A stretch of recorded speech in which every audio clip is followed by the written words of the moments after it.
Good evening. I'd like to call the Monday, April 1st, 2024 regular Town Council meeting to order. And next item is Pledge of Allegiance. If you are able to stand, please do so. Pledge allegiance to the flag of the United States of America and to the republic for which it stands, one nation, under God, indivisible, with liberty and justice for all.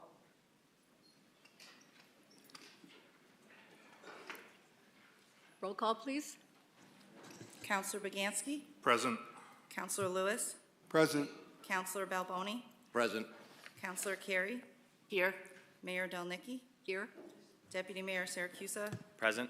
Councilor King. Here. Councilor Pendleton. Okay, we're moving on to item 4, Mayor's remarks. I have a few items here.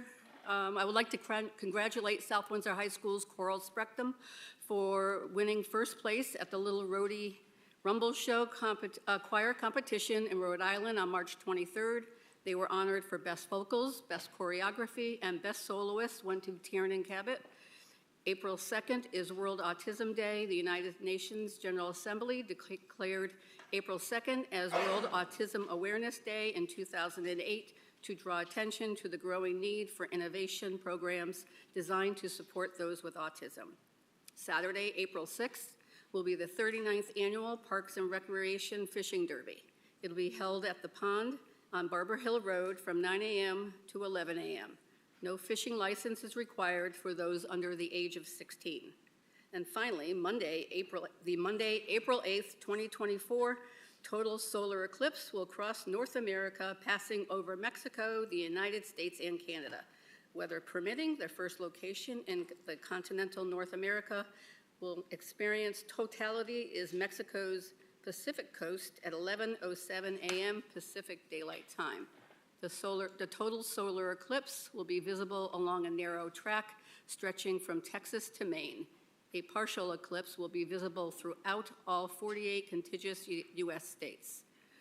What glasses are best for watching a solar eclipse? The AAO, which is the American Academy of Ophthalmology, stresses that ordinary sunglasses, even ones that are very dark or homemade filters, are not safe for looking at the sun. Safe eclipse glasses meet the ISO 12312-2 international standard for filters for direct observation of the sun. And that's it. And moving on to item 5, Councilor Lewis. Motion for the adoption of the agenda. Here a second? Second. Any discussion, changes, adds, deletions? Councilor Pendleton. I'd like to move 13D up behind public input, item number 7. And I would also like to amend the agenda to add 11A1 for first reading of Peter Bortolin to the Patriotic Commission. Do I hear a second? Second. Any further discussion? That amendment is, all those in favor of this amendment? Aye. Opposed? Passes. Thank you. Any other discussion, additions, deletions, movements? Councilor King? Thank you, Madam Mayor. If we can, so Councilor Pendleton, that would be, call it, what, 7A? If we can make it move 13C after that? Just before D, or you want to do D first? It's up to you, Councilor Pendleton. Okay. Yes, so that's fine. So we'll just move both of those up, C and D, right after, number 7. Second. Thank you.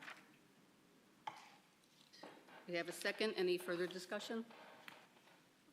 Seeing none, all those in favor of moving 13C? Aye. Opposed? Motion passes. And moving on to item 6, communications and reports from the town manager. Thank you, Madam Mayor.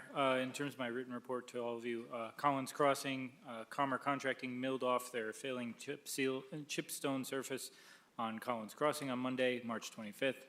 Weather permitting, we plan to pave the finished surface of Collins Crossing on April 5th. Pavement for Progress update, our Paving for Progress contractor for this year's paving program is Ondrick.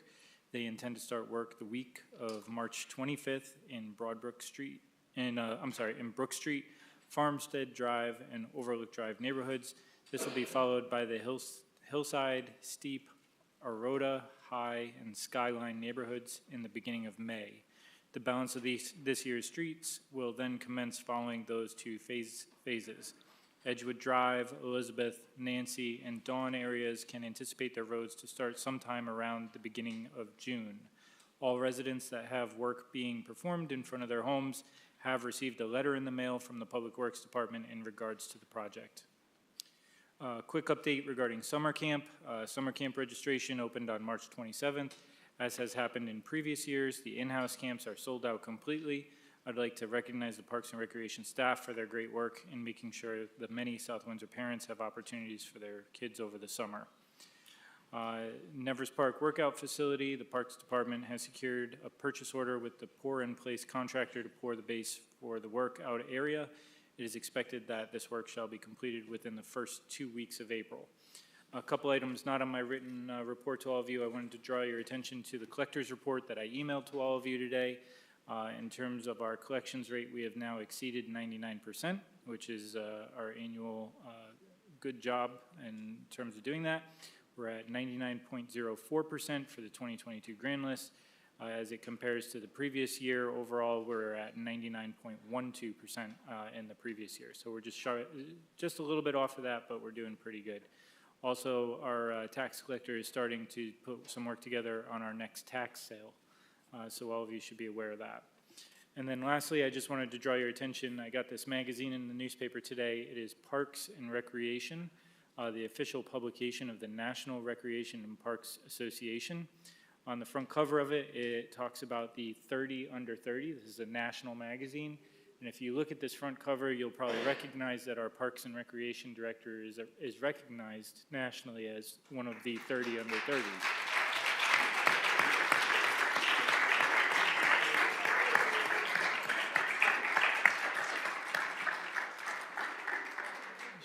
She's hiding in the back a little bit red now. So I will just pass this around for all of you. I've got the page highlighted where there's where Molly's bio is for all of you to see. So, and that's all I have. I'll take any questions you may have. Any questions for the town manager? Okay. Councilor King? Thank you, Madam Mayor. Thank you for your report. Just a quick one. In regards to the trees and everything that are getting cut around the area, around people's homes, I know I've received questions, and who authorizes that, why, how come? If you could talk to that for a minute. Sure, so there's been, I think there's two large portions in some of the conversation you and I have in terms of different locations. The first location, up a lot of our larger power lines in town, Eversource has been cutting in a very large amount of trees. That was done due to a survey that was conducted from helicopter of the height of trees around the power lines, and they had those trees removed for the safety of the public, as well as making sure that the grid stays on and connected and everything else. You also mentioned some areas around Pleasant Valley. Our phase 2 of the Pleasant Valley Road reconstruction has started. That activity requires the road to be widened a little bit and some additional work going on in that area, and as a result, we had to have some trees removed.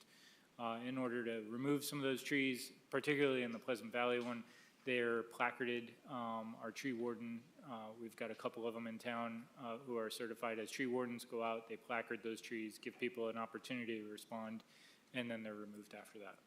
Thank you. Deputy Mayor? Oh, no. You can go ahead. Oh, thank you. For me. I was over at the park, Nevers Park, Saturday. I saw some like blue workout equipment. Does that have something to do with the? That's the new workout area. And it's going to be up there behind the skate park? Correct. Is that actually where it's going? Cool. Another thing, I saw the splash pad and people were asking about it. there were some people from out of town that were in the park.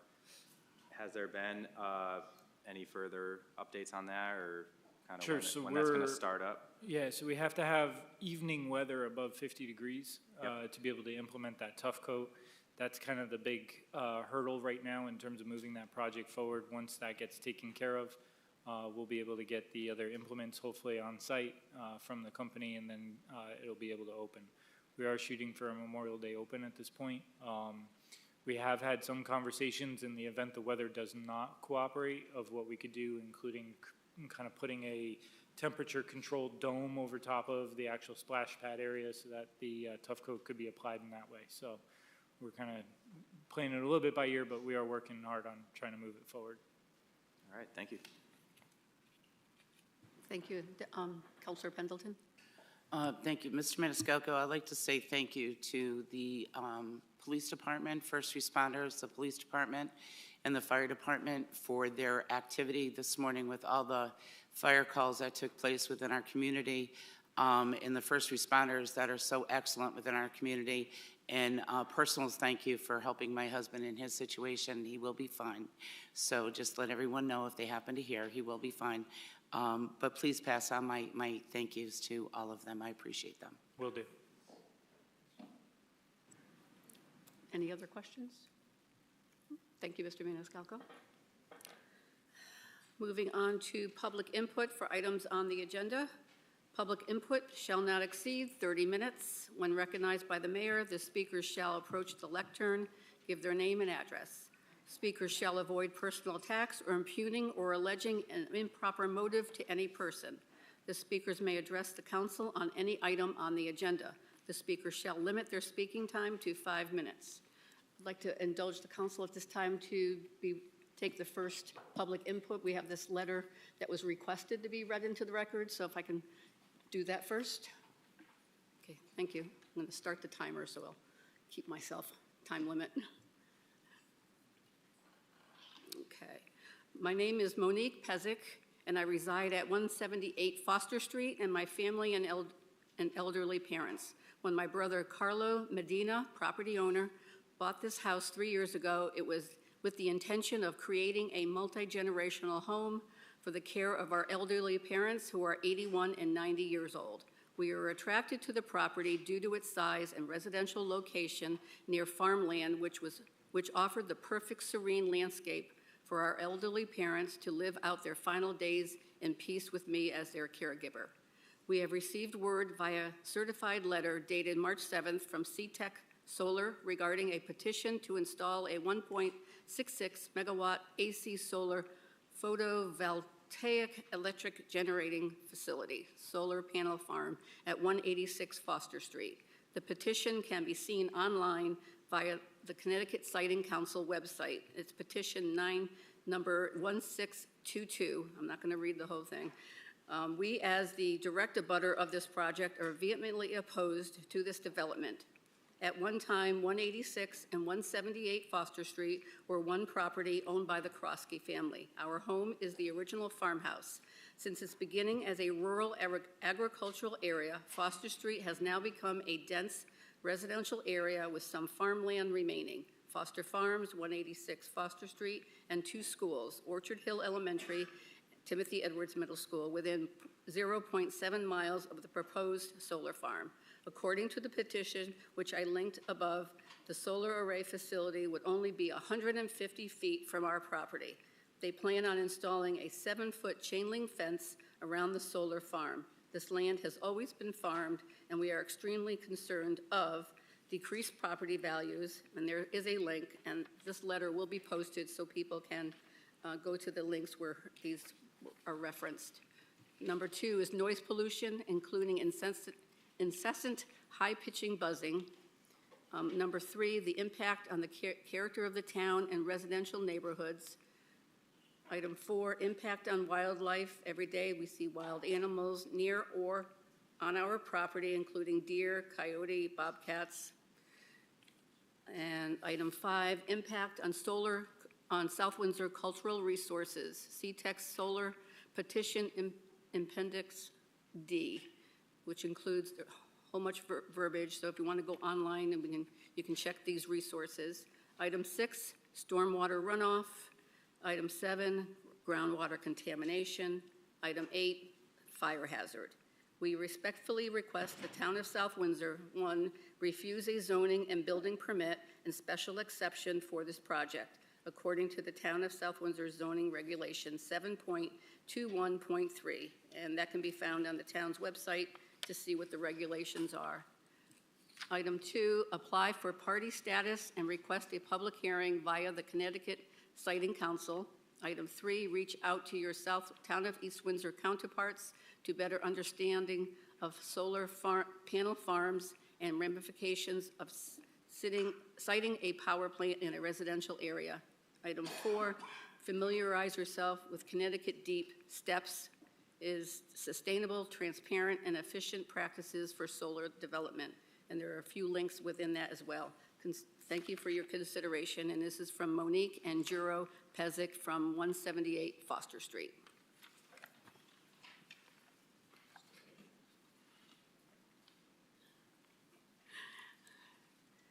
Okay. And anyone else would like to come and speak to the council? Mr. Perret.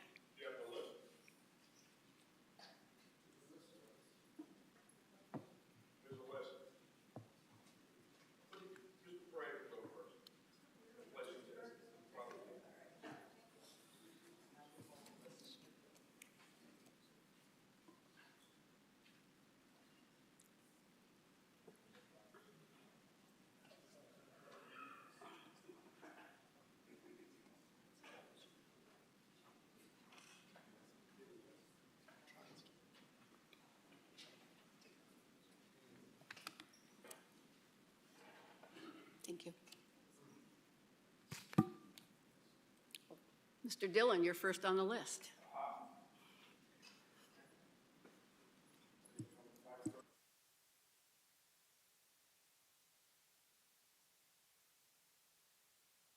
Okay.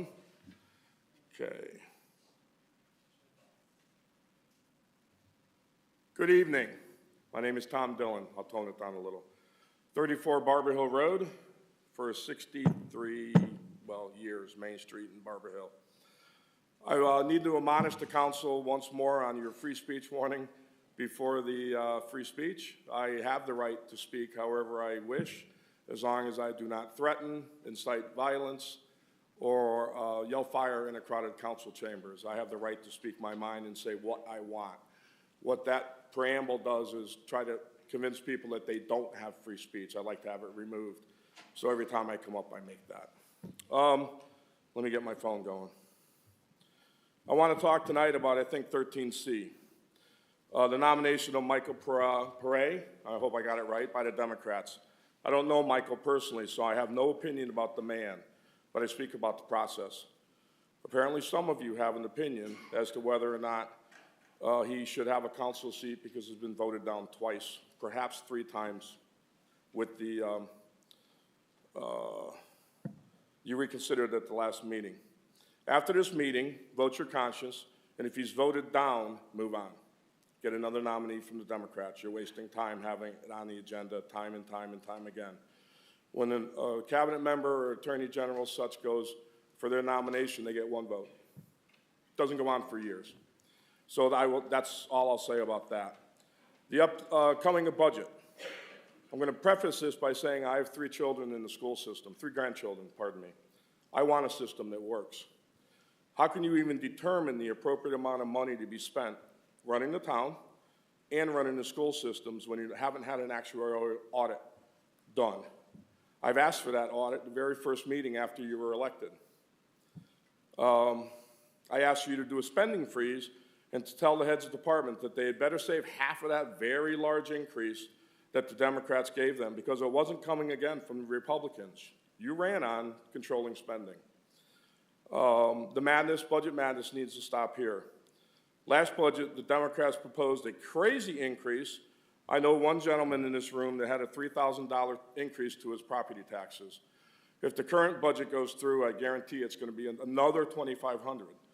And when I had a private conversation or a personal conversation with Kate Carter about why there's not lights at the high school football field, she indicated to me that that's her budget going forward. So it's not going to get any cheaper. I don't know anyone in this room that wants to have a $300 or $2,500 increase in their budget continually forever. It's going to ruin you.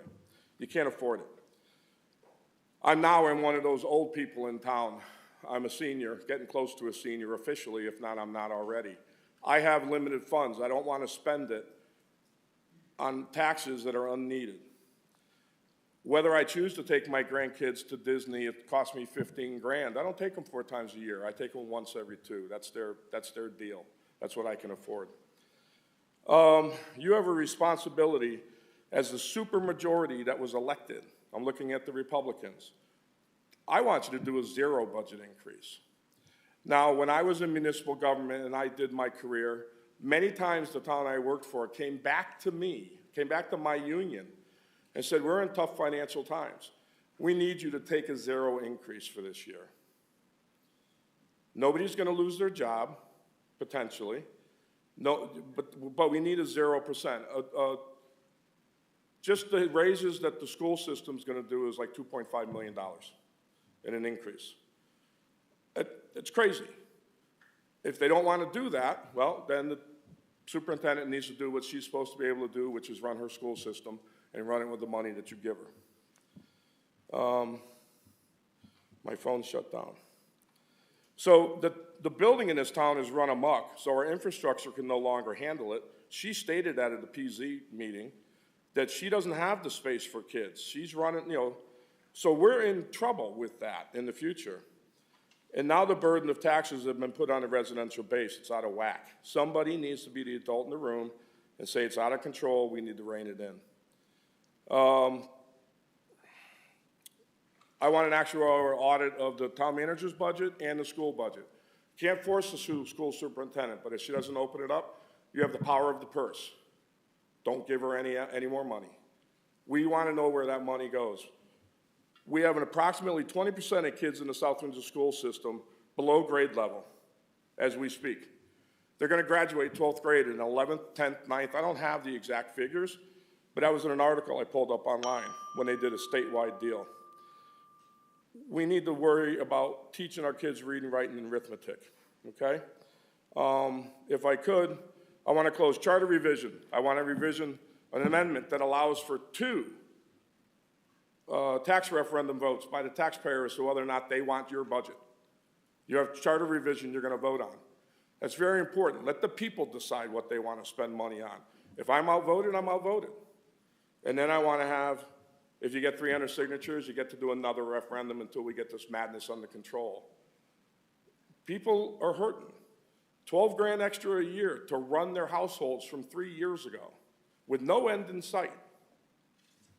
You got to do what's right for the taxpayer of this town. That's why you were elected. Thank you. Thank you, Mr. Dillon.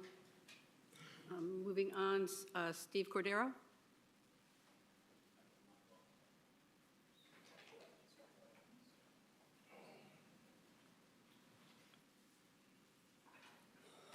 Thank you, Steve, for giving me your spot. Thank you again for your time. Oh, sorry, Mike Perret, 1497 Main Street. Thank you again for your time and consideration for this council seat. Most importantly, I'd like to thank the 3 loves of my life, my wife Samantha and our 2 daughters, Cadence and Zoe, for always being my greatest source of inspiration and support, and I appreciate you joining me here tonight. I hope that time and personal meetings with all counselors have shown my continued willingness to reach across the aisle and work together for the benefit of residents. Now that I have had the opportunity to meet with all of you, I want to reiterate some of the themes that came up in our discussions for the benefit of those watching. The major themes as I took them were bipartisanship, proper procedure, focus on issues in South Windsor, accountability, and qualifications. There's been no dispute over my experience and qualifications for this position, so I'll focus on the remaining 3. I commit here to the public what I have committed in private conversations. As I have always done on the Board of Education and in my career, I will work professionally with all counselors and follow council rules. While we may from time to time disagree on issues, I commit to continuing respectful dialogue and to seek common ground as I have done during my time on the Board of Education. While we may differ on our view of what issues impact folks in South Windsor, I'm committed, as I have been since first running for office in 2017, to being focused on all issues that directly or indirectly affect residents. Finally, and most importantly, I remain committed to holding myself and all councilors accountable for the actions we take in our capacity as elected officials. These conversations may not always be comfortable, but if we all agree to have them in good faith and with mutual respect, the town will benefit from it. Thank you again, and I appreciate your vote to appoint me to the council. Thank you. Steve Cordero?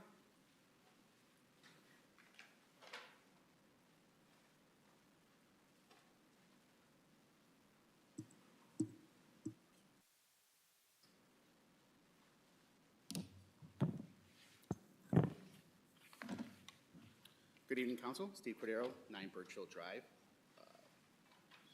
If you can I'm get, a little short, so let me slide this down a little bit farther. There we go. There we go. Steve Cordero, 9 Birchill Drive, South Windsor, Connecticut. I am the new chair of the Republican Town Committee. And I'm here to speak in regards to item 13C. Now, as being newly chaired for the party, so I can express my overall feeling that this is not an easy decision amongst all of you. And I'm just here to say that, number one, I want to commend Michael over his years of serving on the Board of Ed. Everybody knows all the elected positions are thankless jobs, either the Board of Ed or Town Council over the years. You don't get paid for it. I understand it, and it's committed to the town. I fully understand it. My position is being newly elected and being new to the political field is that on November 7th, 7,255 citizens came out to vote, okay? And they voted on Board of Ed, Town Council, Plan and Zoning. Now, out of those votes, Michael Perret came in number 10, the lowest in the vote getter, which meant he wasn't elected to the Board of Ed. Now, I don't know Michael, never met him. Well, like I said, I've heard great things about him. It has nothing to do with the person. It has to do with the election process. We have a process. Michael received 2,881 votes on November 7th. Well commended. My feeling is that a town council is an elected position, not appointed. And the voters came out on November 7th to vote on elected positions, that I find it hard to accept that it's okay for them to get elected to another elected position in town. As some previous mayor has said, that the voters have spoken on certain positions, that if you're not elected to an elected position, it's hard to get appointed to another elected position within the town. Now, I understand I've been here many years, 45 years, most of my entire life. And sometimes parties begin to clash over one another. I'm not here for that. As people know me through working through commissions, trying to find solutions, ideas, agree on things.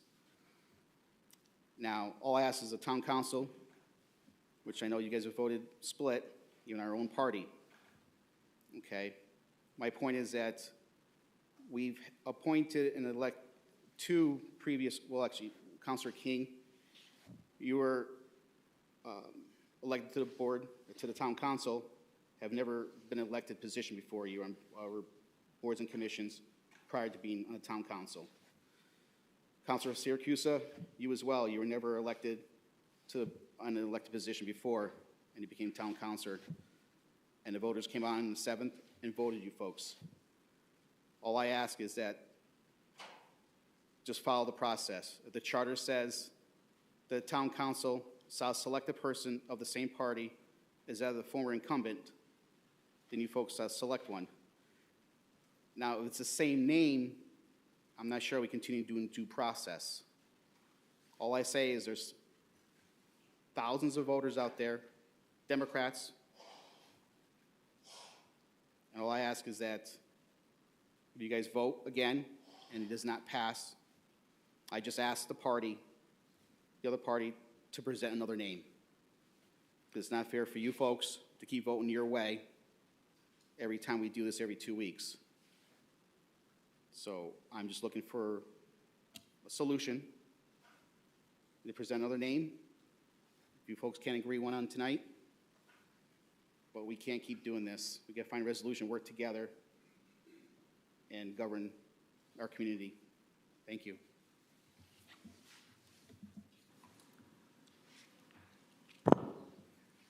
Thank you. Daria Plummer?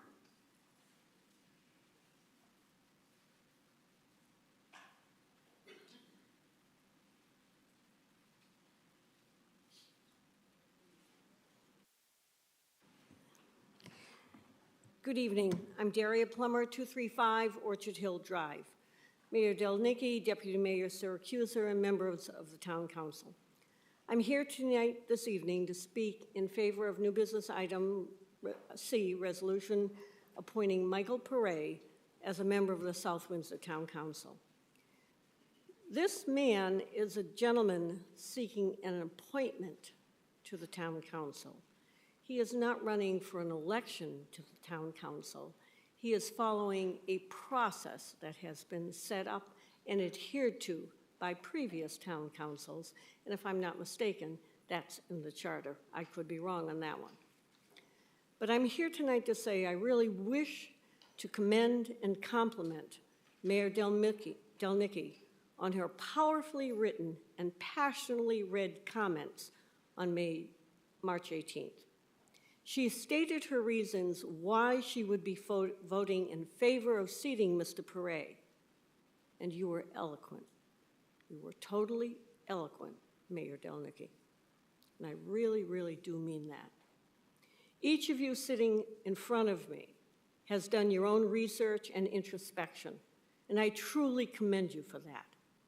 Some of you have stated publicly that you would vote in the affirmative for Mr. Pare, and then subsequently the vote was changed. Each counselor within Mayor Delnicki's party has met personally and privately with Mr. Pare, and I truly hope that you both have had positive interactions on your part and on his part. As the elected leader of this council and of the majority party, Mayor Delnicki has seen fit to put the past behind and to go forward with a yes vote for Mr. Pare. That took courage, strength, and guts. Mayor Delnicki is the majority leader of this council. I ask that each of you follow her lead and vote yes for Mr. Pare this evening in the best interest of our town, our reputation, and your responsibility to the voters in South Windsor who voted to seat 9 people on this council. And because there is a resignation, the appointment is perfectly within all the parameters of legality. There is nothing wrong with this appointment. Leadership takes courage.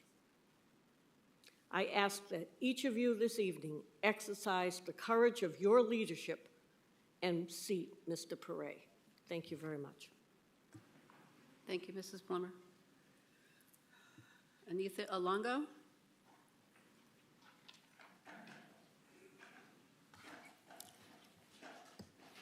My name is Anita Alongo, 108 Lisa Drive. I'm here to speak in support of seating Mike Pare on the Town Council. I believe Mike Pare, and before I continue, hello to Mayor Delnicki and Deputy Mayor Matt Siracusa. So I believe that all of you have had very amicable conversations with Mike and positive conversations. I find it frustrating because I believe this council has not articulated why you will not seat Mike Pare. I think that would clarify, things a lot for us to understand why you would reject such a highly qualified candidate. Now, Mike has always been bipartisan in his approach to his work for the town. when he was on the Board of Ed. And I believe he has also reassured everyone here that he's going to continue with his bipartisan approach and always do what's best for the town. We have a very important budget season going on, and I believe his expertise will be invaluable. I cannot think of anyone more qualified as a Democrat in this town than Mike Paré to fill the vacant seat. It is frustrating and it is very hard to understand why you will not seat Mike Paré. I would like to thank Mayor Delnicki and Councilor Begansky for working in the best interest of the town and trying to make sure that you have a full council to work on the budget and in the best interest of the town going towards the future as well. I would like to request that you reconsider your hesitancy or opposition for seating Mike and make the best judgment that's good for this town. Thank you. Thank you, Mr. Longo. John Halachek?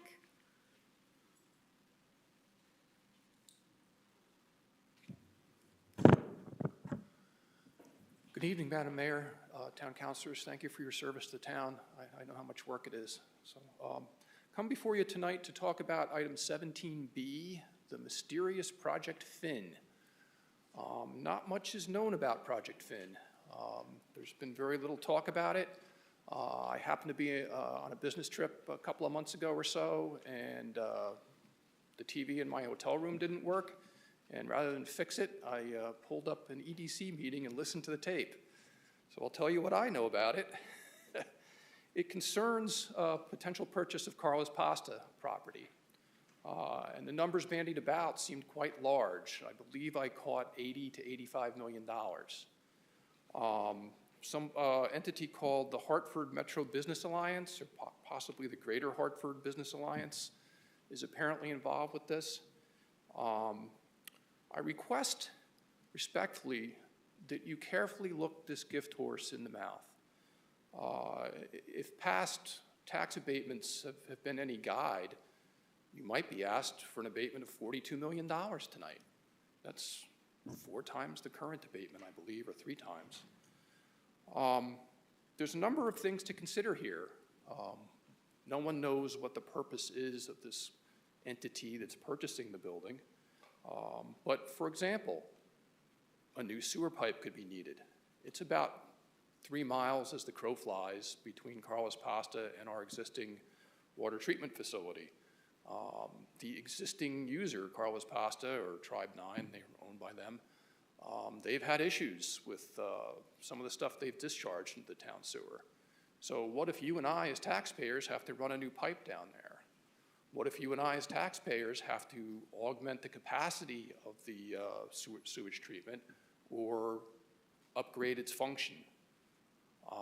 What if the use is intense enough that it would require a 4-lane road paved between where they're at on Nutmeg Road and Governor's Highway and Talbot over to Route 5? You know, that's not free. Enfield spent a lot of money putting all those roads in after they put all those malls in. So this thing has been in an executive session in front of EDC on Wednesday. The ink's not even dry, and it's before you tonight on a packed schedule. I encourage you, if you need to do it in an executive session, to have multiple executive sessions. I could see a following executive session where you meet individually with each member of the town engineering department and each member of the town planning department. Meet with them individually without their supervisors, without their senior management present. In big business where I work, it's called a skip level meeting. Get their opinion on what's going on here. I don't want you to forget that people live right next door to Carlos Pasta, okay? And I'm sure that people across town will whisper in your ear and say, they knew it was industrial land when they moved there. Well, frankly, when I moved to South Windsor, when I decided to buy a home here, there was a zoning regulation on the books. If industrial land abutted residential, guess what? You had to have a transition use, a furniture store, a 7-Eleven, a daycare, okay? Transitioning from the residential zone to the industrial zone. I questioned the Planning and Zoning Commission on this one night, and the response I got back was, on the public record, well, yes, that was in the regulations, but somebody took it out. No one named.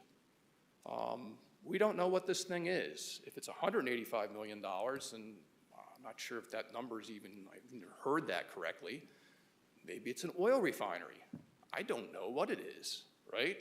Maybe it's some sort of food use. Project Finn, let me guess out of thin air. A cannery. Well, a cannery will have a higher noise signature than somebody that's mixing dough and extruding pasta and cooking it, okay? It's just the nature of the beast with canning equipment and all that sort of thing. But again, I'm totally speculating. None of the taxpayers know what this thing is about, and so none of us can really give you feedback on things to watch out for. I've often wondered on these tax abatements why we give it away in South Windsor. We are uniquely positioned. 18 minutes to the airport. Big workforce in Hartford on buses. I could go on, but I believe that's my bell. Thank you. Thank you, Mr. Halchik.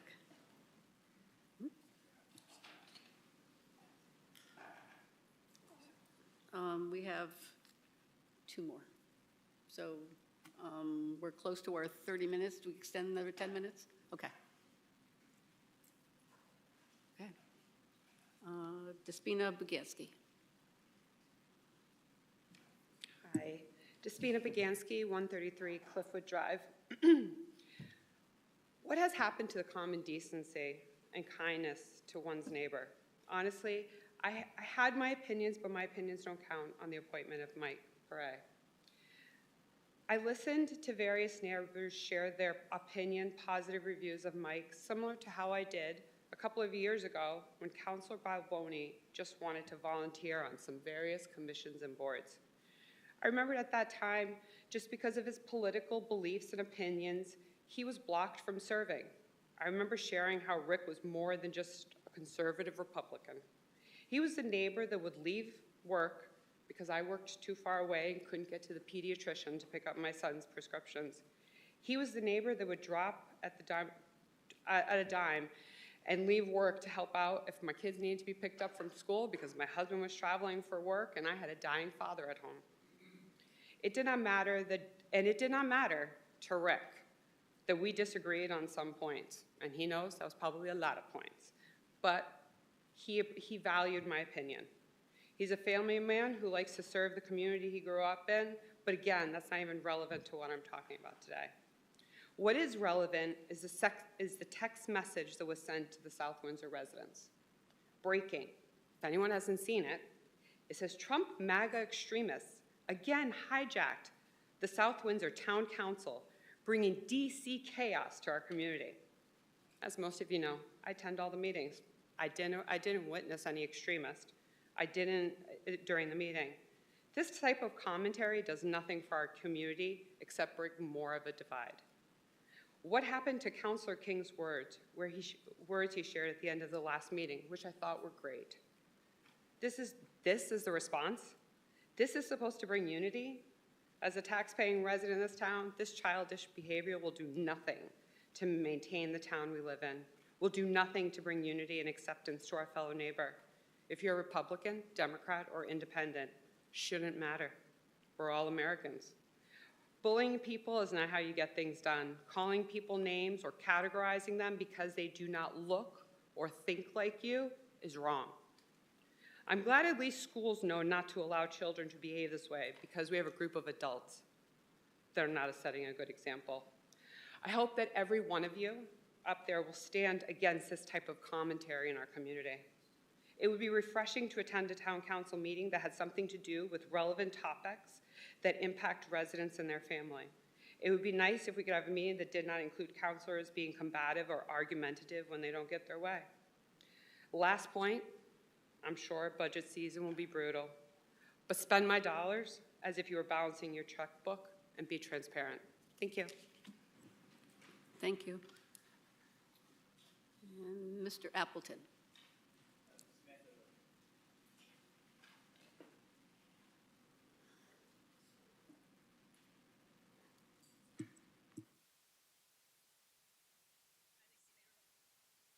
Pendleton. Is that better? All right. Good evening, everyone. I'm Samantha Perret. Michael is my husband. Other folks here this evening have spoken to his qualifications to hold this position. I'm here this evening to tell you of his character.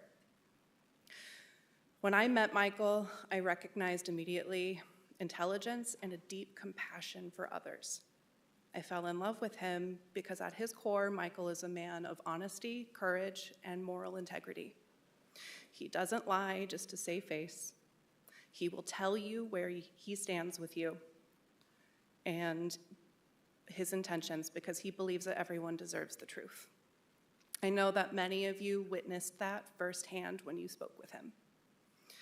Michael is not one to shy away from difficult topics. Our family holidays are often filled with lively, sometimes heated, but always respectful debate. He's never one to accept it is how it is without asking why, but isn't having the courage to speak up in a crowded room, question ideas, and ask why a quality that we want in our leaders? It's certainly one that I think South Windsor could benefit from.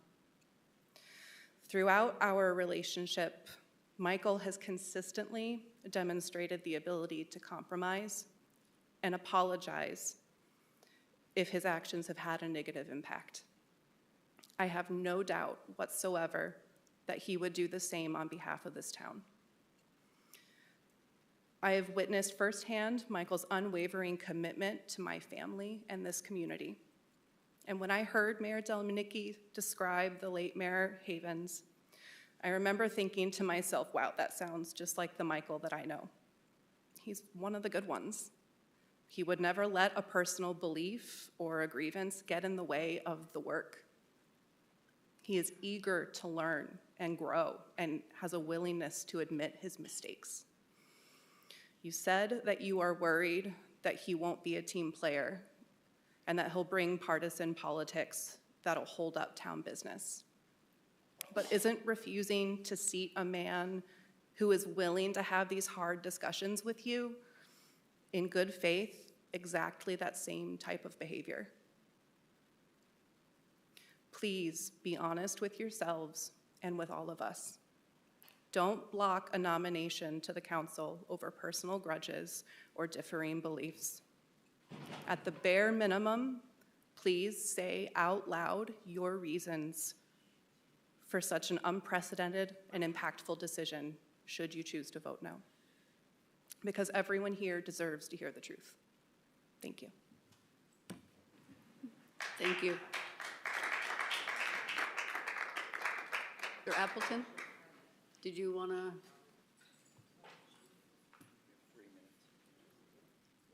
Okay. What's that? I'm asking if Tim wants to speak. No, I'm good. You're all set? Yeah. All right, thank you. And no other comments? We have 3 minutes left. All right, moving on. Item 13C. Councilor King. Thank you, Madam Mayor.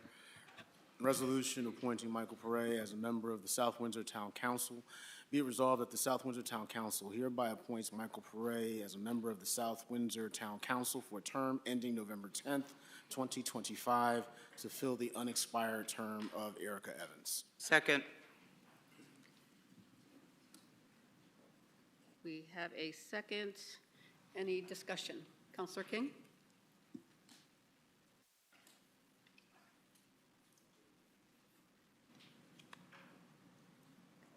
Councilor Carey? Sorry. I'm sorry, but I'm not going to be able to vote yes for Michael Perret. Initially, I was voting no, as the day after Mr. Perret lost his Board of Ed seat to two newer Democrats, he published something cobbled together by someone else on one of our new counselors. My question to Michael was, for what purpose? Our town has some challenges, and the town council needs to work together to address. We may not all agree, but we need to interact with respect and integrity and avoid divisive behaviors in order for the town to succeed. On March 4th, I shared with Mike that I thought what he had done was wrong, and I felt he needed to apologize. I also shared that he was essential that he meet with different counselors. Unfortunately, any of those meetings were not attempted until the weekend prior to our meeting on Monday, March 18th. As a result, they had not occurred. Mike had the opportunity to speak and could have used that time to apologize, but he did not. On Tuesday, March 19th, after voting no, I contacted Linda Jeske, the acting head of the Democratic Town Committee, someone I had worked with for years, to explain why I had voted no. And I really felt Mike needed to apologize. And this was pretty much what I felt. It was very important that we be clear and that we not be potentially divisive in what we were going to do. I also called someone else on the DTC because I really don't want people to be upset with my decisions. I was trying to make sure people understood they didn't have to agree. However, the next day, I was shocked and saddened to hear from a neighbor that I might want to see what was being said about me online. The communication was a bold-faced lie, and Linda Jeske, Tim Appleton, Mike Perret, and many other individuals associated with the DTC knew it was a lie.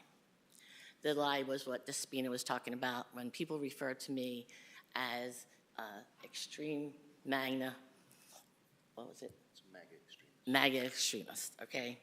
And the reason that happens to be a lie is because before I even ran for Republican Town Council, I told the Republican Town Committee my feelings about our former president, in case they didn't want me to run, because I felt so strongly in a negative way. I grew up in Ocean City, south of Atlantic City, and I haven't liked the man since he destroyed Atlantic City when I was in my 20s.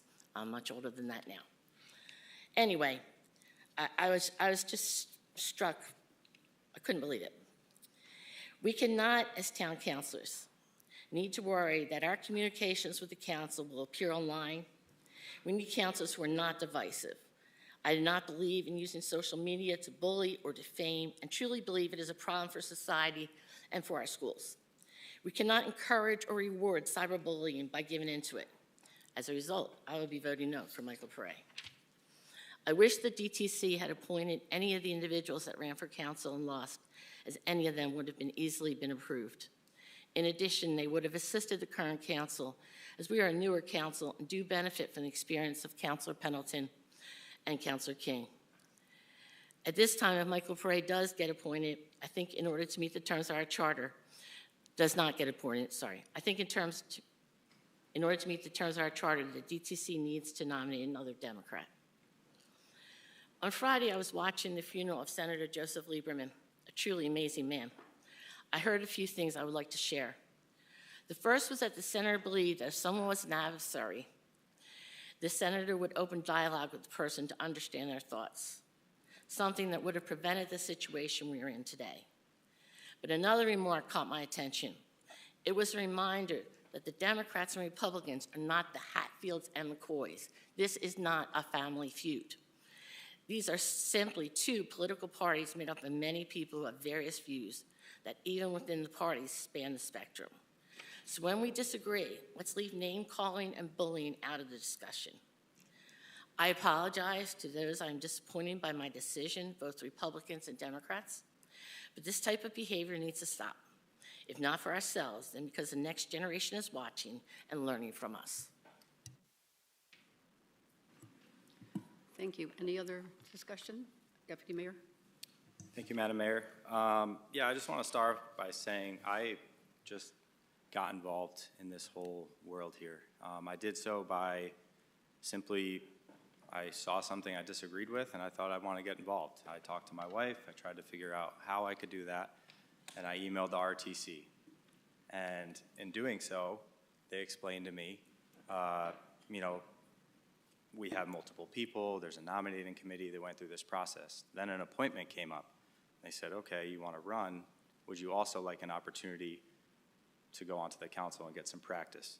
Sure, all right, we're going to talk to multiple people, go through that same process. I'm glad they did that because it gave me a shot against people that have been involved for a very long time. None of these folks to my left even knew who I was when I first reached out. And it gave a young person in town truly the opportunity to serve my town.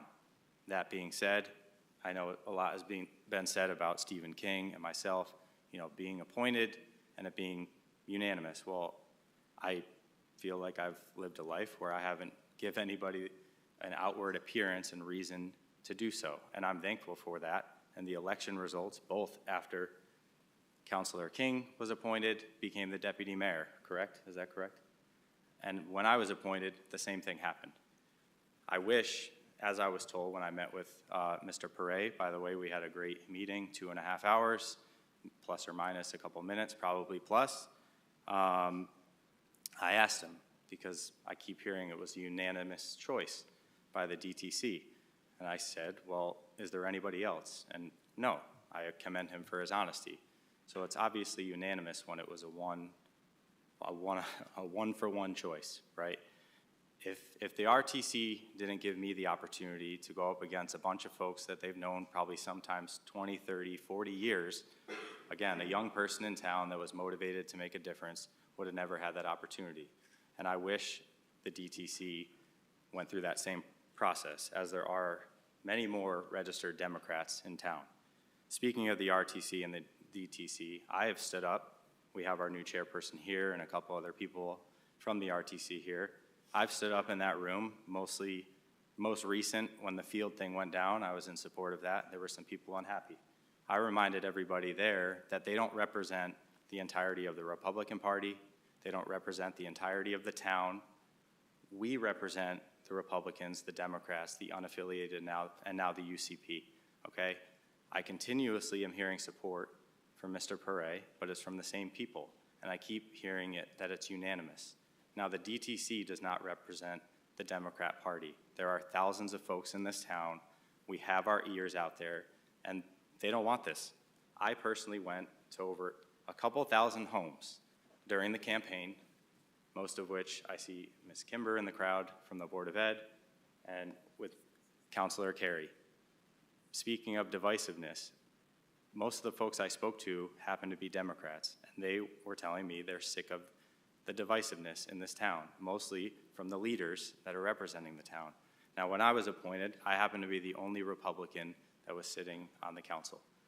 And to me, look what's already happened. Mr. Perret hasn't even sat down in the chair yet, and there's been nothing but divisiveness. When I reached across the aisle and supported the Fields, I got handshakes, I got commended for being an honorable person because I agreed with you. Now, the moment I disagree with you, I'm being called nasty or an extremist, and I know, first of all, those words can't define who I am. I know who I am, okay? I'm not that type of person. Saying no to somebody who wants to serve, and I told Mr. Perret this, has been the hardest thing that I've had to do to date since being on the council. That's not something I want to do, but it's something I believe. I happened to ask Mr. Perret if he was in my position and somebody, namely Mr. Balboni, was up for an appointment, what would you vote? And he honestly said no. So for me to be told that me saying no is breaking any rules or out of character or out of anything we're trying to do, I'm sorry that it's upsetting some folks, but it's within my rights to do so. And again, I commend Mr. Perret for admitting that. So I feel it's a little bit hypocritical to be trying to define who I am by one decision that I'm making in town that I truly believe is not the right choice. I just don't. And it goes back to Ms. Bagansky's comments about kindness and compassion and getting along. That doesn't mean we always have to vote alongside each other. Councilor King and myself, we happen to actually agree on a lot, but when we don't, we shake hands, we meet up like nothing's changed. My hope is that you guys go back out there, search out of the thousands of Democrats in town, maybe give somebody a new opportunity to serve. Give them some practice. And that's all I have to say. Thank you. Okay, with that being said, we're at our 8 o'clock hour, so I'd like to recess the regular meeting to have our 8 o'clock public hearing. So the clerk of the council, if we please read the notice for the public hearing. To be published in the Journal Enquirer, March 18th, 2020. Your microphone, please. It's on. Is it? Okay, the light's out again. Okay. All right, we'll start over. To be published in the Journal Enquirer, March 18th, 2024, legal ad Town of South Windsor. Notice is hereby given that the South Windsor Town Council has set Monday, April 1st, 2024, at 8 p.m. in the council chambers of the South Windsor Town Hall, 1540 Sullivan Ave, South Windsor, Connecticut, as the time and place for a public hearing to receive citizen input on the proposed Board of Education budget for fiscal year 2024-2025, dated at South Windsor, Connecticut, this 18th day of March 2024, attested to by Catherine Senerth, Executive Assistant. Thank you, Ms. Senerth.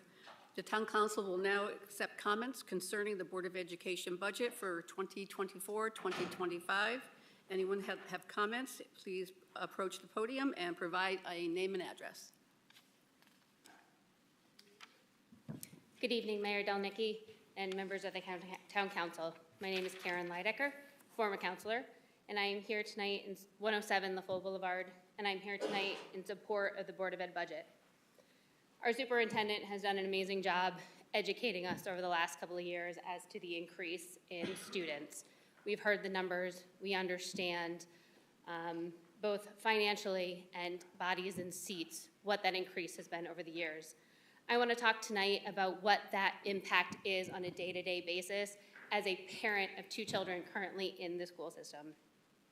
When my son started kindergarten in 2016, there was 305 kids in Pleasant Valley.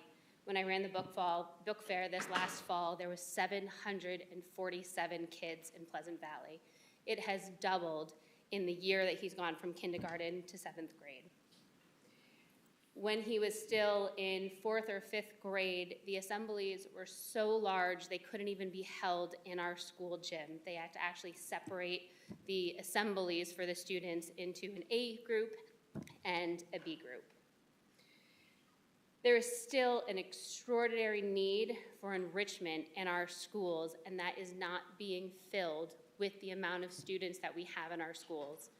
Our school system does an exemplary job providing enrichment and education to the students, but there is still a need that needs to be filled, and that is why this budget is so important. I understand we've all been hit financially. I was one of the counselors who approved this last budget increase. I will take that hit. We still need to continue to honor what our Board of Education is putting in front of us with regards to this budget. In Pleasant Valley, they offered a Math Olympiad program for 4th and 5th graders. It had such a huge request to join. They actually had to cut the 4th graders out so they could offer a seat to every 5th grader that asked, and they even still had a wait list. They then expanded it to offer a Science Olympiad program, and the same happened. They don't have enough enrichment in the schools for what the children and what the parents want. My 5th grader just did a stock market program that they had to offer at Timothy Edwards Middle School. They offered 2 sessions. There was over 50 kids in each session in 5th grade. My little one was there until almost 9 o'clock at night for this enrichment program. It was astronomical what they were able to do and how excited they were able to get these kids. With regards to the middle school, last year, we had times where we couldn't even have, some of our teachers called out sick, entitled. They didn't even have enough substitutes in our school. They had to take children from their cohorted classes and put them into other classrooms, and if the kids didn't want to go into the classrooms, they were out in the hallways doing their studies. We need substitutes. We need extra teachers. We need extra programs. The Science Olympiad is a huge program in the high school. It's starting to become big in the middle school. They could only accept 15 kids because they were only able to hire 1 teacher to run that program. I believe they were able to finally expand it to 30 kids. But there was almost 70 kids that tried out for that program. There are kids who show up at 7 o'clock on Friday mornings, and yes, I'm one of those parents who drive my 7th grader over to that. There's almost 70 kids in that program. When they offer matinees in the afternoons on Wednesdays, 3 times a year, those matinees, it's like Park and Rec Town Camp. If you're not on at 9 o'clock, your child doesn't get in. There is such a demand, the amount of students that we have, and while our school does an amazing job to offer as much as they They need the continued support of our town council and of our Board of Ed to make sure that the children are getting the enrichment and the education that the parents are hoping for them, but that the kids also want. My child's excited for math at 7 o'clock on a Friday morning. I think he's crazy. But this is what the kids are excited to do. He wants to do a summer program. I don't want my kid doing math over the summer, but he does. And there's many more kids in our town who want that. And that is why I believe strongly in the Board of Ed budget. I think there's also an area of students that are not being recognized in our budget. We have kids who are still getting interventions from COVID and from ESL and math and reading, and we have kids in the Excel program. I think at the middle school, they take maybe 10, maybe 20 kids in that Excel program. What about the kids who just don't make it? Where are the programs for them? We don't have the resources to offer those kids the programs. The kids who are smart, but they need the challenges. They need that teacher every day kind of pushing them. We don't have the opportunities for them because we don't have the budget to offer those. The kids on 504s and IEPs, we are federally required to make sure that those kids are seen and seen every week. What about the kids who need the tier interventions, but they're not on a 504 and an IEP? We don't have the psychologists, we don't have the social workers to see all of those kids who maybe need just a little bit more help. So is this budget going to be a hit to all of our pockets? Absolutely, 100%. But hands down, every day of the week, given the children in our town and the support of the public who voted the last PV referendum, an 88% approval, this town has spoken loudly that they support public education, they support our Board of Ed, they support our superintendent. And I ask that this council does as well. Thank you. Next up is Daria Plummer. Did you sign up, sir? No, I did not. Okay, the next in line was Daria Plummer. Sorry.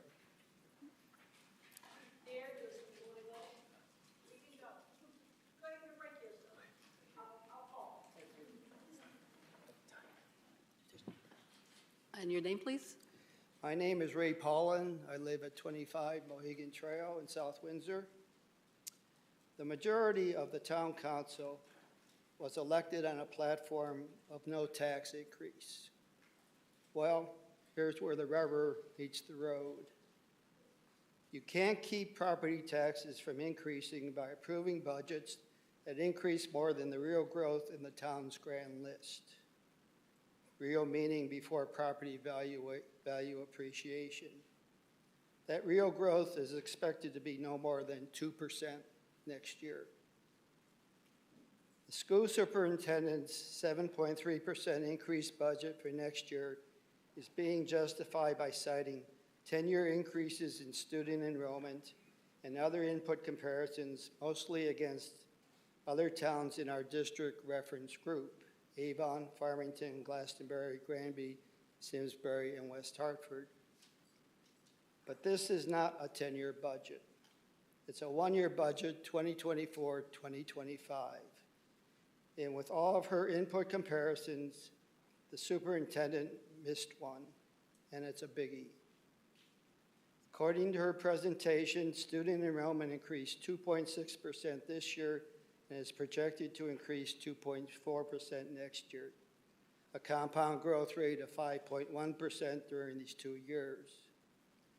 During the same 2 years, her budget increased by 8% this year, and she is asking for an additional 7.3% increase for next year, a compound growth rate of 15.8%, over 3 times more than the student enrollment growth. Some might say that she has already received next year's budget increase this year. In addition to town funds, the superintendent has been receiving federal school funds since 2020 in the form of COVID-19 school emergency relief funds. But these temporary funds run out in September. In a February 5th Journal Inquirer article, Democrat Governor Ned Lamont, known as the education governor, is reported to have weighed in on these funds, saying that school districts were wrong to spend temporary federal money on anything they weren't willing to sacrifice when the funds expired. And in the same article, Fran Rabinowitz, Executive Director of the Connecticut Association of Public School Superintendents, is quoted as saying, "I think it was not a mistake to spend money on interventionists and on tutoring. But I do think that if there were staff that normally would be hired out of an operating budget from the municipality, and you move that staff into COVID-19 emergency relief dollars, then I think that was a mistake." I'm not aware of a whole lot of remedial tutoring taking place after South Windsor schools reopened. And the superintendent had even more one-off COVID-19 dollars from the town. We can disagree on whether closing the schools and moving to remote learning in 2020 and 2021 was the best policy, but it's indisputable that remote learning was a windfall for the school budget. No in-class learning meant no school buses and vastly reduced operating and maintenance expenses, allowing schools to save a bundle. Rather than returning the unused funds to the town's general budget, the superintendent retained the funds in what she calls her reserve to supplement her appropriations up until this budget, to the tune of $1 million this year. But these one-off dollars were also temporary funds. And like the governor and the executive director of superintendents said, school districts should not have spent temporary COVID-19 money on anything they weren't willing to sacrifice when the funds expired. I'd like to leave you with something a wise old man told me a few years ago. He said, "In South Windsor, no town council will raise taxes 2 terms in a row." That wise man was Ed Havens, former mayor, long-term counselor, lifelong Democrat, and my oil man. Sadly, Ed died last year after living well into his 90s, but his words lived on. Last November, on the heels of the largest tax increase in our history, South Windsor voters swept a new majority into the town council, 5 new members. No South Windsor Town Council will raise taxes 2 terms in a row. I hope you catch my drift. Thank you. Thank you. Mrs. Plummer?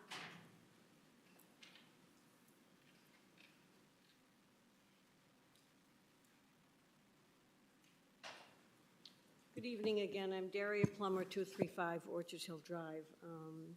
I don't know if the gentleman who spoke in front of me is going to be happy, but maybe you all should be, because I'm going to just forget what I had written to you. I'm going to speak to you from the heart as a teacher who has been in this community teaching with our Board of Education for 39 years and a resident for 57. Perhaps that lovely phrase that any town council that raises taxes for 2 years, 2 years in a row will get voted out. Well, it happened last year, much to the dismay of people who perhaps really believe in the education in this community, and I know you believe in education too. But you're now facing a slogan versus the reality of what to do with the school budget. Are you going to close a door and say to a kindergartner, you can't come because we cut the budget? You're not going to do that. You know you can't do that. But you might do what Mrs. Lydecker referred to, those after-school programs, the before-school programs, the child that wants to take math in the summer. Hallelujah, that's education. And that's our town. 57 years, poor Peter has been listening to me, and he's here tonight. He's been listening to me about education. I believe in it with my heart and my soul, or I wouldn't have taught. We stay here as far older seniors than someone else referred to, as older seniors, because we believe in this community. We love this community. And education is what brings people to this community. We are a Class A town because of our schools, not in spite of our schools. And guess what? It costs money. I'm a Democrat. You know that. I am no longer on the town committee. I am just a Democrat saying to you, as a senior citizen, a good school system sells my house when I'm ready. It's economic development in the best sense, as I can say it. We're an outlier. You've seen the facts and figures with Dr. Carter, and I wrote one thing that I really want to share with you. We're making history today. We're writing history right here in South Windsor today. We are writing history in the state of Connecticut today. Whether we like it or not, we're the fastest growing student population. We have it in the state of Connecticut. And we're an outlier. Whether you like it or not, it's ours and we own it. Well, we own those children, and we own those families, and we owe those children, and we owe those families. I am here in support of the budget as it was presented by the Board of Ed. I don't know what you're going to cut out, but if you start cutting their budget and they have to make decisions, I mean, what are they going to do? The robotics team versus Interact team versus after-school programs? If you haven't read the budget, you need to read the budget. Every penny is accounted for. It's not light reading, and it's not for the light of heart. I just have to say that South Windsor's reputation is many things, but largely it's education. And I spoke to courage and leadership before. And this is another place where you're going to have to show your courage and your leadership. The last town council did, and they suffered for it. But I don't think putting politics over education is the right thing to do. I think it's education over politics. Thank you. Thank you, Mrs. Plummer. Mr. Bernstein?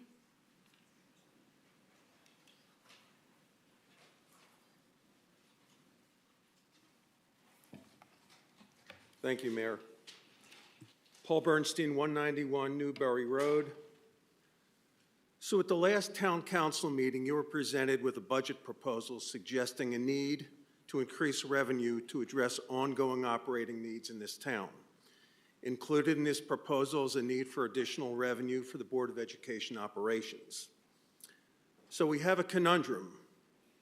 On the one hand, a growing, prosperous town with exploding real estate values and an increasing student population because of our appeal, an appeal that has at its core new schools.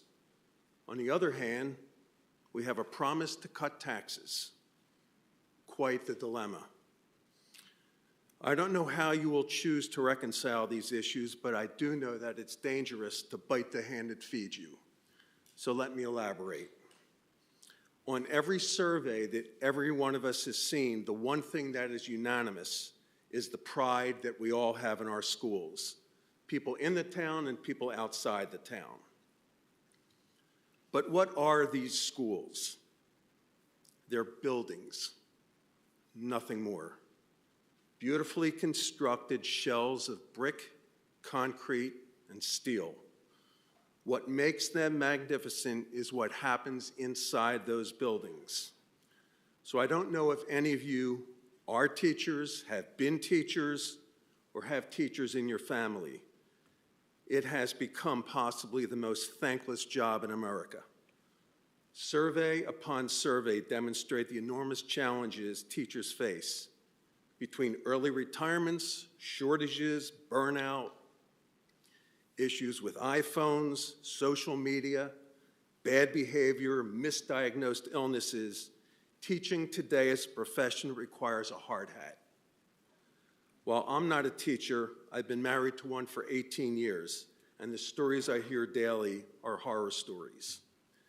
The point being, anything we do to disparage our educators, especially relative to their compensation and their resources, I believe will hurt us in the end. There are shortages everywhere. Teachers don't have to stay here. They can leave if they don't feel appreciated. So the slippery slope is increasing teacher shortages, larger classrooms, harm to a reputation it has taken us decades to build, and we're operating from a position of weakness instead of a position of strength. 3 years ago, my wife left one district for another district, willing to pay her what she deems she is worth. It happens. So I stand here today in front of you as an ardent advocate for our teachers and our educators, and I really hope you are too. Thank you. Thank you, Mr. Bernstein. Ms. Waterhouse?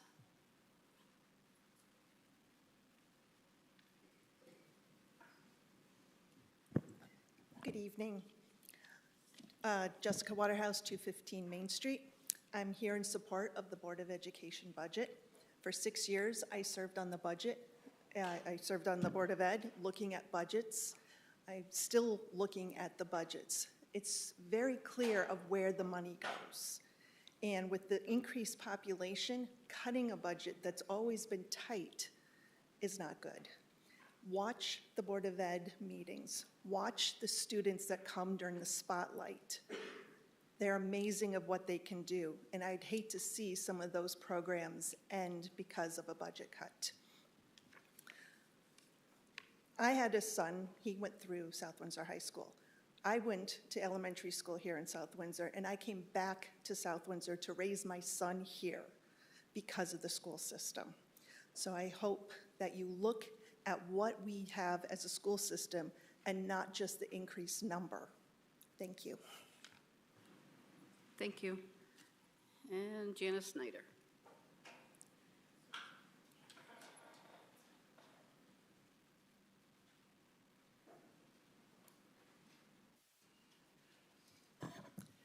Good evening, counselors. Thank you for the opportunity to speak tonight. Jan Snyder, 191 Bourbon Street, South Windsor. I'm here tonight to support the Board of Education budget. I think that I know that over the past years, many, many years in which I've served in different capacities, currently our Board of Education and the superintendent know what the town needs in order to educate our students. We have a vast variety of students at all different levels, and all of those students should be, and I think deserve, to be educated to the level in which they need to be successful students. My husband and I have been here 38 years, put 2 boys through school here in South Windsor. They went on to great colleges, and they went on to excellent careers. We are proud of them. We're proud of the education that they received here in South Windsor. And as a resident, I would not want any other student to have any less of an opportunity to have the learning and the capacity of learning in which they received here in South Windsor. As a taxpayer, I think the best investment that I can make, and for me and my family, is to invest in education. And I know many people here have put students through school, put kids through school, are glad that they're off on their own. Some of them may still be on the payroll, but they have a great education, and they got that from South Windsor schools. I 100% completely trust the superintendent, Dr. Carter, her administration, and the expertise of the Board of Education, who have poured through this budget and know where all the money goes, and it's needed. And if anybody doesn't know where the money is going, take a few days, grab a Board of Education budget, and sit down with a couple of cups of coffee and go through it, because every penny is in fact accounted for, where it's going and what it's doing. So my investment here in South Windsor through my taxes is a great community, a community that cares about each other, a community that wants everybody to be happy and healthy and safe and educated. So thank you, and hopefully, I'm hoping that you'll be able to support the Board of Education budget because it definitely deserves it. Thank you. Have a great night. Thank you. Is there anyone else that would like to come forward at this time?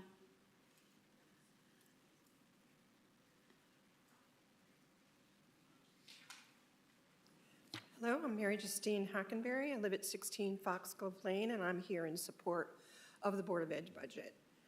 I'm a person who lives in solutions, not problems. I was also on the Board of Ed for 2 years, and I feel that the superintendent that we have and still have, and the amount of members, some who are sitting right here in the council, who are Board of Ed members, and know how efficient and sufficient the Board of Ed budget is. As Ms. Snyder stated, if you read through it, you can ask any questions you like, it's always done. Now, what I meant about solutions is, I just graduated from college in 2015. My daughters went to college. They went to Ivy League and private colleges because of their education from South Windsor, and now they are on to their own careers. At holidays, my daughter's friends come over and they speak about being in a college room and nobody knows more than they do. They didn't have the great education as we have here in South Windsor. When we have programs like World Language, I remember when it started back in 2015 and 16 and 17 in our budget. And I hope this isn't a one-year program because we need this. Our children need to be taught internationally and worldly, because when they step outside that high school, it's a big world. I know, Carolyn, you work for an insurance company, and you see that in your paperwork. I've learned that from you by working with you in human services, human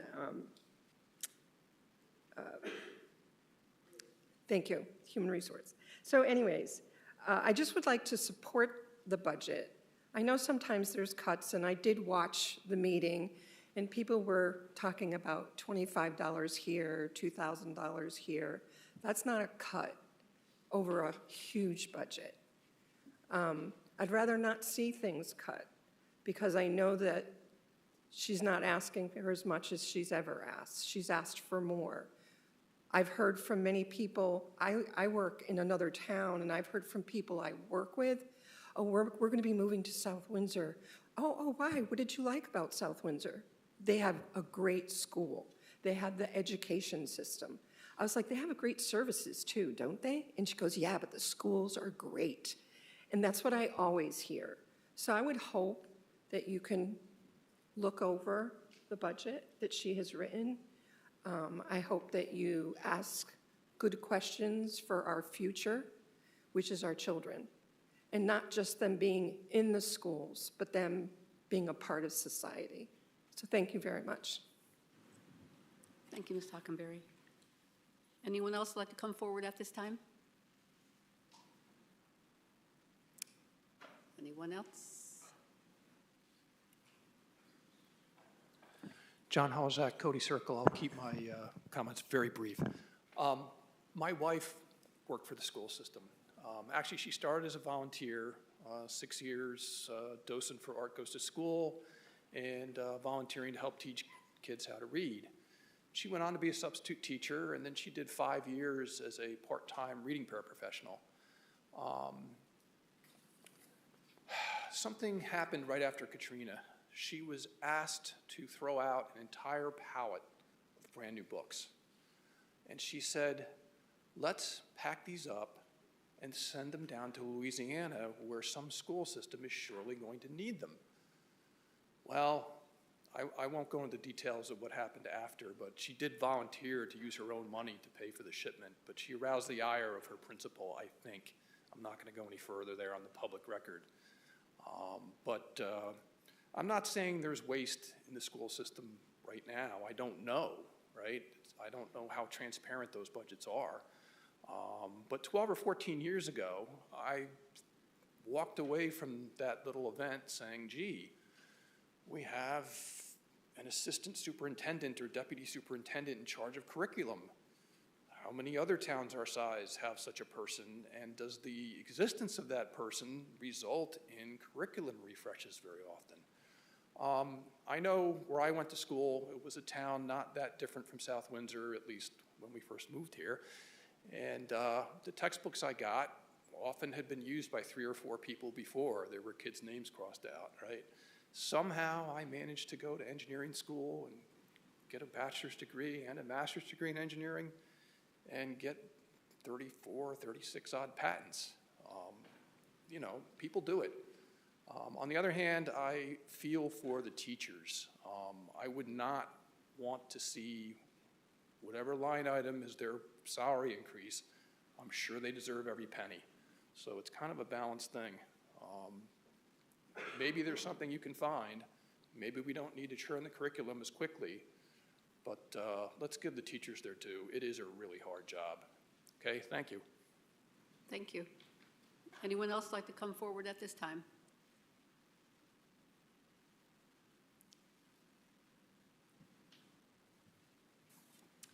My name is Sierra Yanaway from 139 Kent Lane. My family moved to South Windsor when I was 3 years old. My sister had just been born, and we moved here because of the school system. Myself, my sister, my 2 brothers have all attended South Windsor schools. I have my bachelor's and my master's. My sister has her bachelor's in mechanical engineering. My brother is finishing up his bachelor's in geophysics and computer science. He will be going on probably for a doctorate because he intends to study volcanoes. My youngest brother is currently a senior at the South Windsor High School, and he has been accepted early action to Connecticut College and will be attending there to study political science. In addition to my brother at school, we also have an exchange student visiting from Germany, and I would like to speak about the cultural exchange that he has managed to bring to his view of education here in the town. He was so excited to join in with the after-school activities that are available in South Windsor and in many American schools, because that's not something that they do in Germany. There are no club sports, or there are club sports, there are no school sports. So he has run cross country on our team and ran varsity. He made the varsity wrestling team and had a wonderful season, and he is currently playing volleyball. He has had so much fun integrating himself with the town, with his peers, and has thrived with the activities that the school provides, because that is not something that they do where he is from. I think that it would be a tragedy to disinvest in any education program, because investing in education and the future citizens of our nation and our world is the most valuable use of the tax dollars that I can possibly see. Thank you for your time. Thank you. Is there anyone else who would like to come forward at this time? Anyone else? Seeing none, at this time I'd like to close the public hearing, and we'll now do a straw poll. All those in favor of the Board of Education budget, please raise your hand. Manili.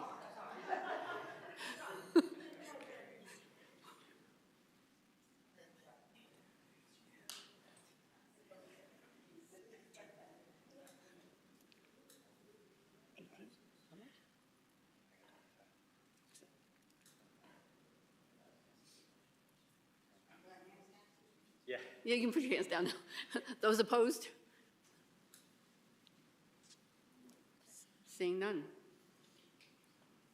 Well, thank you, and we'll close the public hearing at 8:34. Thank you. And we will now resume the regular meeting, and we'll move back to item 13C. Is there any further discussion on 13C?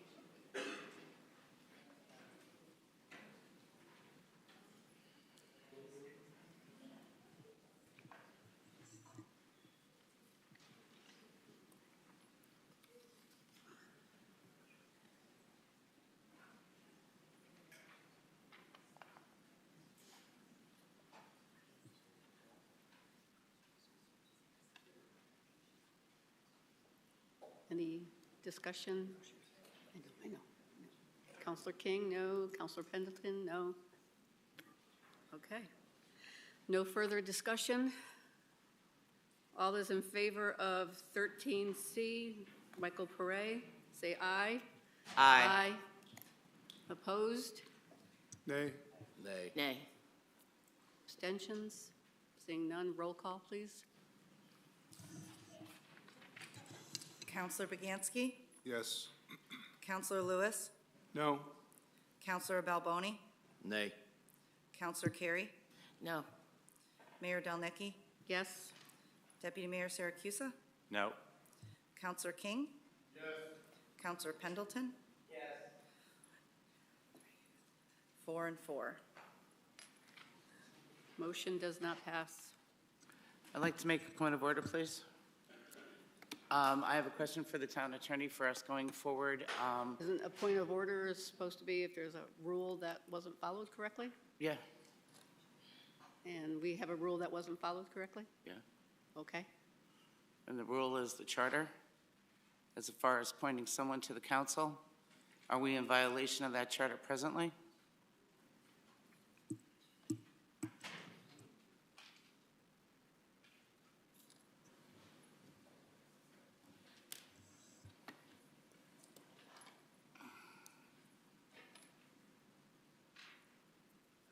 Tough answer, I know. It's not a tough answer. I'm just trying to figure out how to phrase it. The reality is that the town council has to fill the vacancy. I've said that at several meetings. At the moment, you haven't filled it. That's the bottom line. There's no time frame within which to do it, so I don't think you're violating anything in terms of the time frame, but you do have to fill it, and you have to fill it expediently, as I've said before. So I'm not going to speculate or characterize the vote. I'm just going to tell you the town charter requires you to fill the vacancy. I've said that several times. I think you all know that at this point. So at this point, does it become obstruction of government that we're trying to move forward, or is it a violation of charter and we're running illegally right now? I'm not going to characterize the town council's actions at this point in time. That's not an appropriate thing for me to do as your town attorney. My job here is to try to guide you as to how to act within the town charter and to defend those actions to the best of my ability.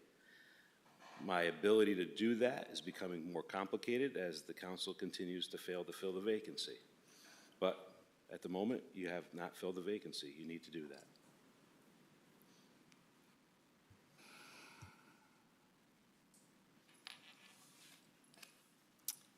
And is it not true that, at the last meeting, the citizens that said, and other folks have said that they elected their representatives and we're not filling that seat? Is that not in some type of a legal situation or anything like that?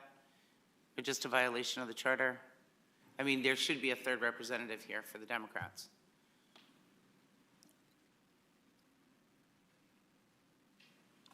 This council is not fulfilling its duties by following the charter and supporting the constituents of our community that elected us. And speaking of election, I may have gotten less votes than Mike Pare did. I'd have to check that, but I'm just saying. What do we do? Where do we go from here? This is the third time. What do we do? Can we proceed forward as a council since we don't have 9? Yes, you have to proceed forward as a council. You have to fill the vacancy. It has to come up again. Okay. The only thing I can tell you is what the charter says, which I've said a couple of times in front of you all. You have to fill the vacancy, and it has to be with a Democrat. And expediently. Yep. I don't think expediently is in the charter. What's the time frame? You can ask that. Go ahead. Point of order, please. We had a vote, and What time frame? I asked that we move on. Thank you. Do we have a time frame for this?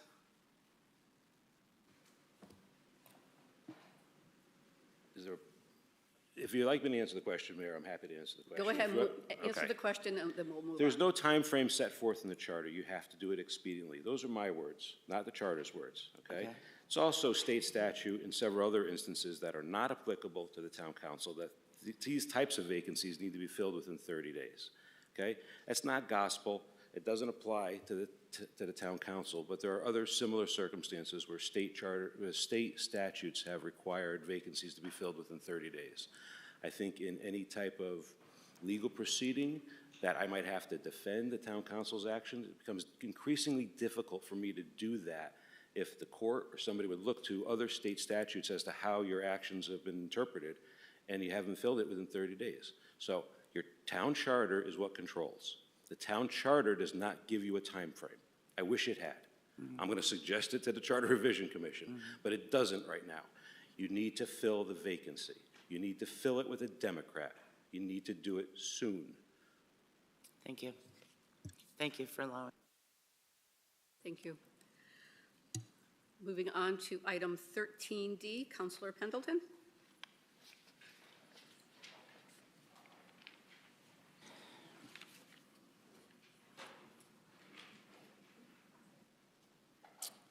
Resolution accepting the resignation of Margaret Glover from the Patriotic Commission.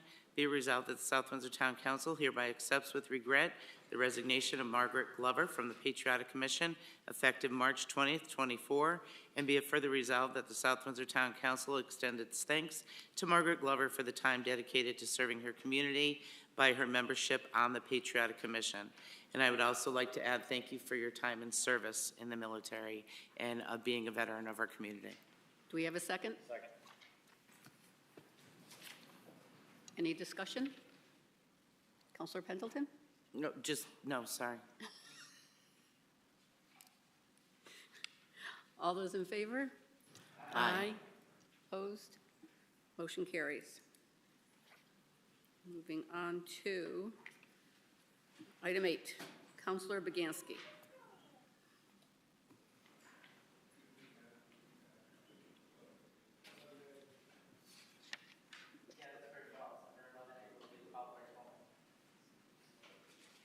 No, under 11A. Yep, no problem. Approval of the March 18, 2024 Town Council meeting minutes. Be it resolved that the South Windsor Town Council hereby approves the minutes of the regular Town Council meeting of March 18th, 2024. Second. We have a second. Any discussion? Seeing none, all those in favor? Aye. Opposed? Motion carries. Approval of the March 18th, 2024 Small Cities Grant Public Hearing meeting minutes. Be it resolved that the South Windsor Town Council hereby approves the minutes of the Small Cities Grant Public Hearing held on March 18th, 2024. Second. We have a second. Any discussion? Seeing none, motion, all those in favor? Aye. Aye. Opposed? Seeing none, motion carries. Approval of the March 20, 2024 Town Council Board of Education Special Work Session meeting minutes. Be it resolved that the South Windsor Town Council hereby approves the minutes of the Town Council Board of Education Special Budget Work Session of March 20th, 2024. Second. We have a second. Any discussion? Seeing none, all those in favor? Aye. Aye. Opposed? Seeing none, motion carries. Moving on to item 9, communications from liaisons, officers, and boards directly responsible to the council. Councilor Balboni.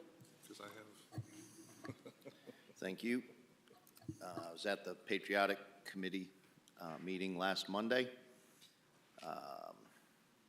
South Windsor will proudly fly over 31 new banners from Memorial Day through Veterans Day, honoring veterans living in South Windsor. The banners will be placed at Nevers Park, at the Community Center, and at the Town Hall Library Complex. This is the year 5 of the program, started by Mahika Joshi, a sophomore at South Windsor High School. The essay and poster contest winners will be announced in May. Winners are invited to ride in the Memorial Day Parade, be introduced during the ceremony, and will be presented to the Town Council on June 3rd, if that works for the Council's agenda. Armed Forces Day is Saturday, May 18th from 5 p.m. till dusk at Nevers Park, with fireworks following. There will be food trucks as well as vendors who themselves are veterans or have patriotic themes as their booths. The South Windsor Community Band, chorus, and entertainment for children and adults. The annual Memorial Day Parade is Monday, May 27th at 10 a.m. Satellite Road south to Pleasant Valley Road, followed by the 11 a.m. ceremony at Veterans Memorial Park. All counselors are invited to participate. Kindly RSVP to me. Thank you.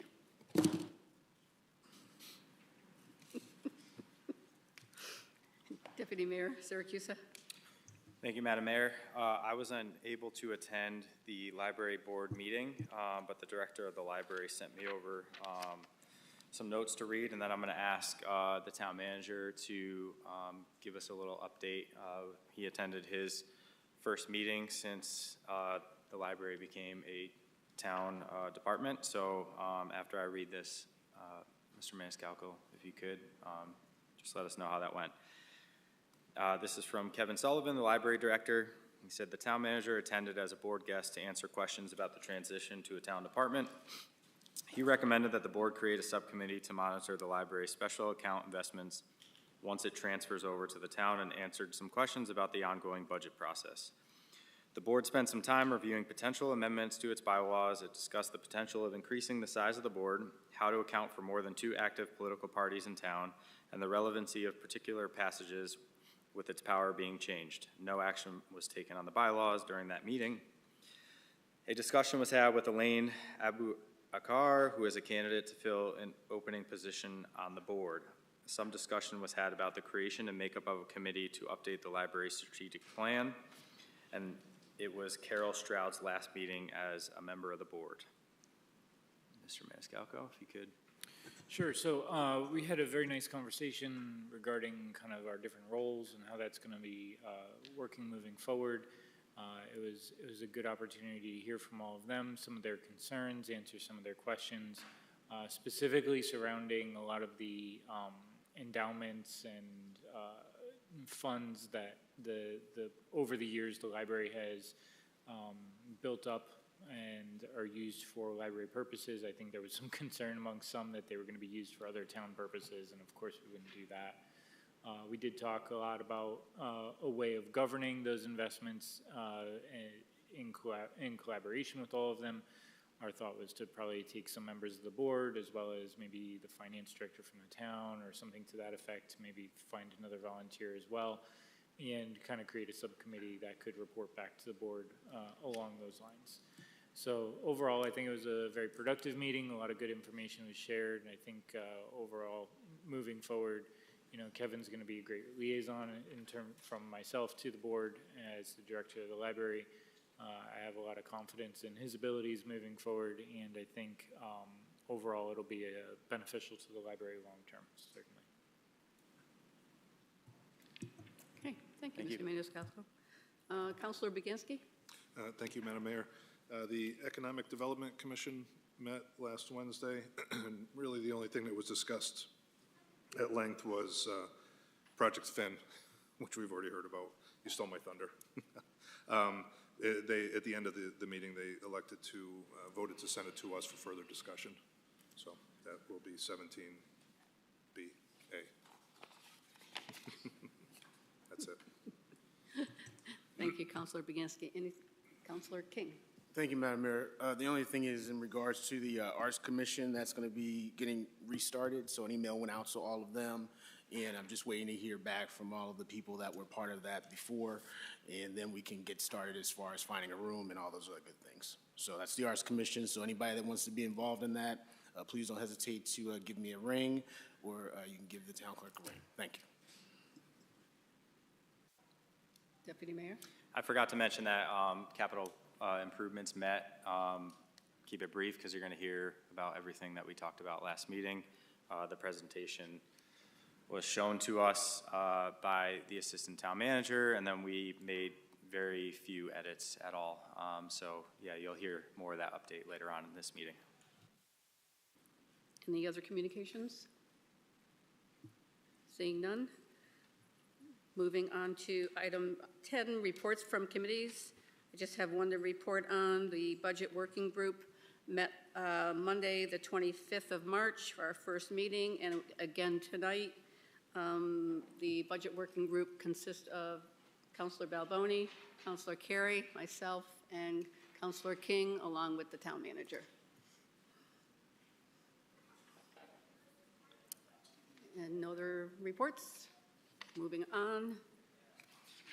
Item 11, Councilor Pendleton. Thank you. For first reading, I'd like to, I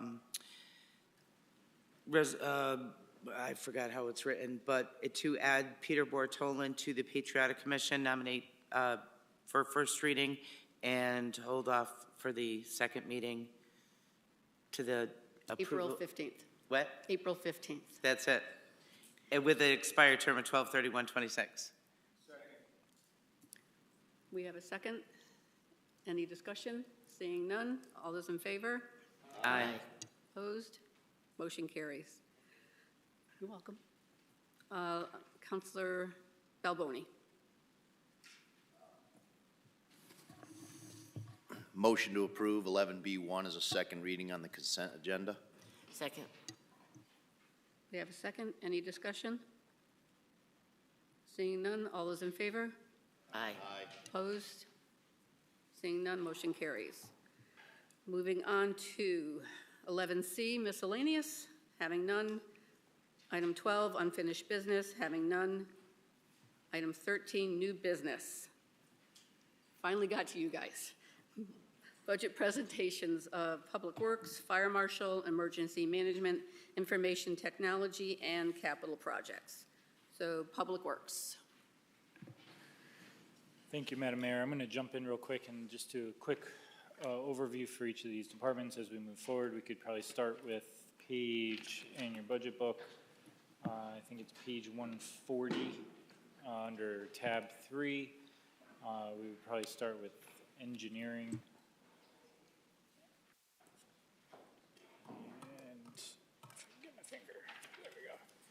Engineering budget increased by $6,535 or 1.41%.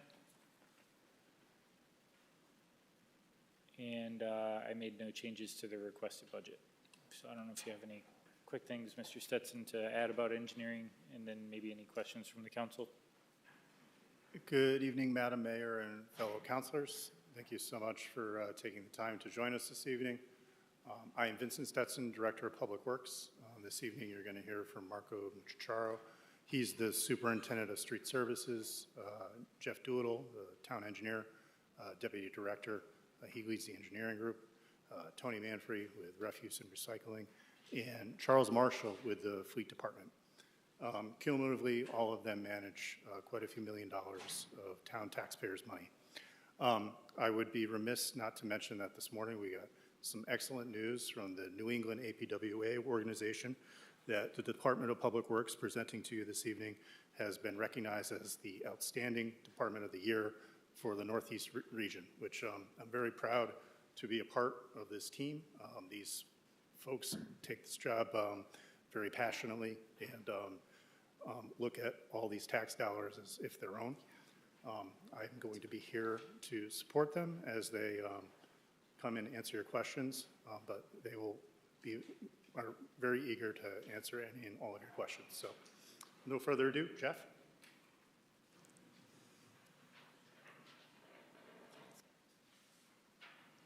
No, I mean, I'm serious about the mic. I cannot hear.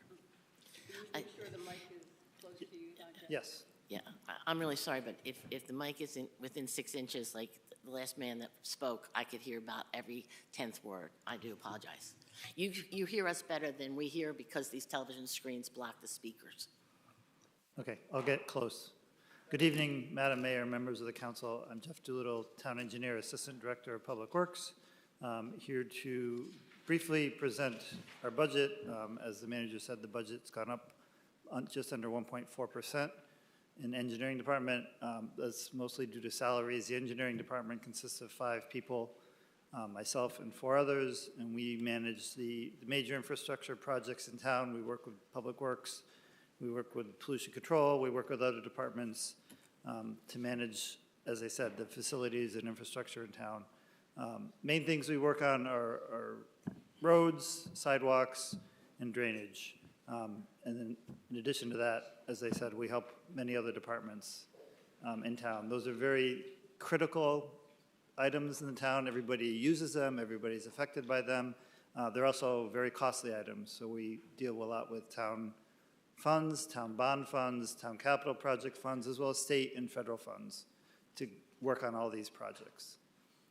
And we have many projects in the works for this year. As you've heard, we're working on Pleasant Valley Road Phase 2 reconstruction. We're going to mill and overlay another 3 miles of road in town. We're working on sidewalks in town. We're working on drainage improvements in town, throughout town.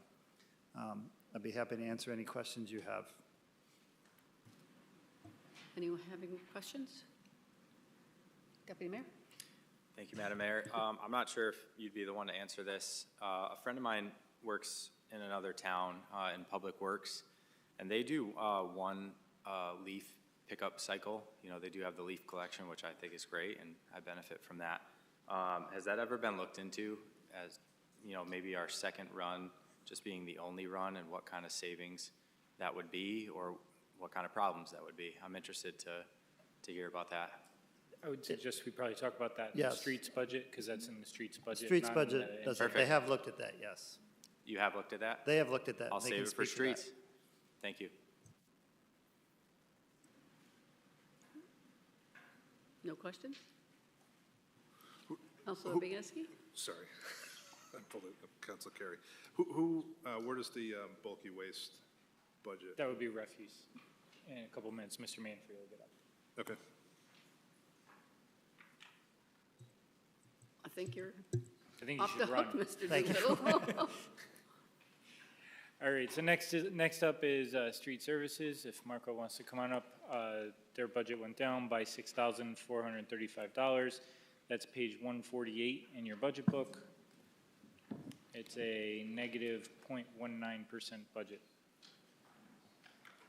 Good afternoon, councilors. Marco Mucciacciaro, Superintendent of Streets. As Town Manager just mentioned, our total budget has decreased roughly $6,000. That doesn't, reflect that we are still impacted by inflationary costs, and we're doing everything we can to cut every corner possible in order to, give the town as much value as possible. If there's any questions, I'd be happy to answer them. Deputy Mayor Syracuse. Are you the guy about the leaves? I am the guy about the leaves. Did you hear my question, or do you want me to ask it again? I did. I heard it. Yes, we have looked at that. There are some challenges with that. So you're still picking up the same number of leaves. Only if you leave them there, you have the potential of weather. If we get snow and the leaves haven't been picked up yet, we do not want to have to pick them up with mechanical means. Residents would probably be a little upset when we do that. We try to avoid that whenever possible. It does create other potential to damage lawns and whatnot, which would increase costs. So it's definitely something we looked at, and at this time, it's not something that we feel is going to be a savings at this time. Would you be able to potentially just provide the number of what it would look like if there was only one, and then maybe include some of the hypotheticals, and if those problems do arise? You said it would potentially be more expensive, possibly? Depending upon weather. Okay. Would you be okay with putting together a couple notes about that? Yep, we could. All right, thank you. Councilor Ballwood? Thank you. Thanks for cutting the budget down $6,000. I appreciate that. I'd like to see all the departments do it. We're getting there. But I would like to know a little bit more about this 2091 loader and the six-wheel dump truck. It makes up about $364,000 of your budget. Yep. So the loader is I believe it's 12 years old, or 16 years old with 12,000 hours on it. It is, you know, starting to show its age, and it's being repaired frequently. You know, once reliability of it isn't there, it impacts our ability to provide service. And in terms of the dump truck, that's a 20-year-old truck. You know, what you have to realize is these trucks are used to plow snow. We apply you know, salt with them in order to make our roads navigable. Unfortunately, a byproduct of that is it impacts the longevity of the trucks as well. So we also, once you get to that 20-year mark, you're also getting to a point where parts are also harder to obtain. Some things, they're just not available anymore. That's excellent. If we're getting 20 years out of a truck at $280,000, I think that's quite well worth it. Thank you. And the loader, what did you say, how old did you say the loader was? 16 years old, And what were the number of hours? 12,000. See, I told you hours.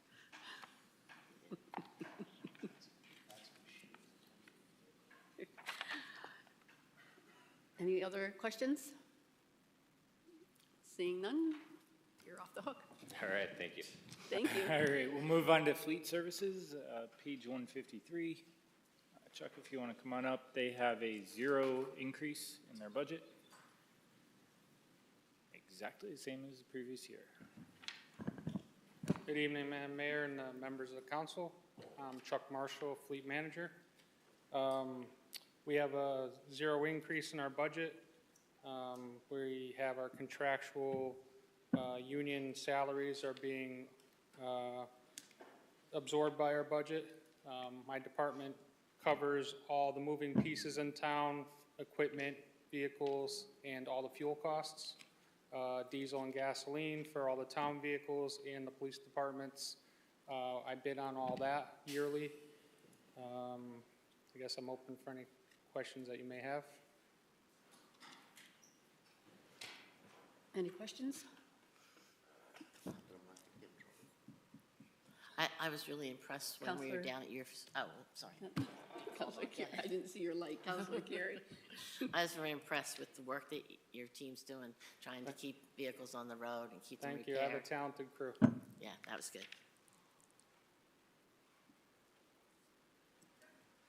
Thank you. All set? Think you're all set? Oh, run. Run. All right, I think I've got Public Buildings Division next. So Clay, if you want to come on up, that's a $21,999 decrease in their budget. Page number? Page 157, I'm sorry. Thank you. Good evening, Madam Mayor, Deputy Mayor, members of the council. Thank you for the opportunity to explain my budget for fiscal year '25. Can you hear me all right? Okay, good.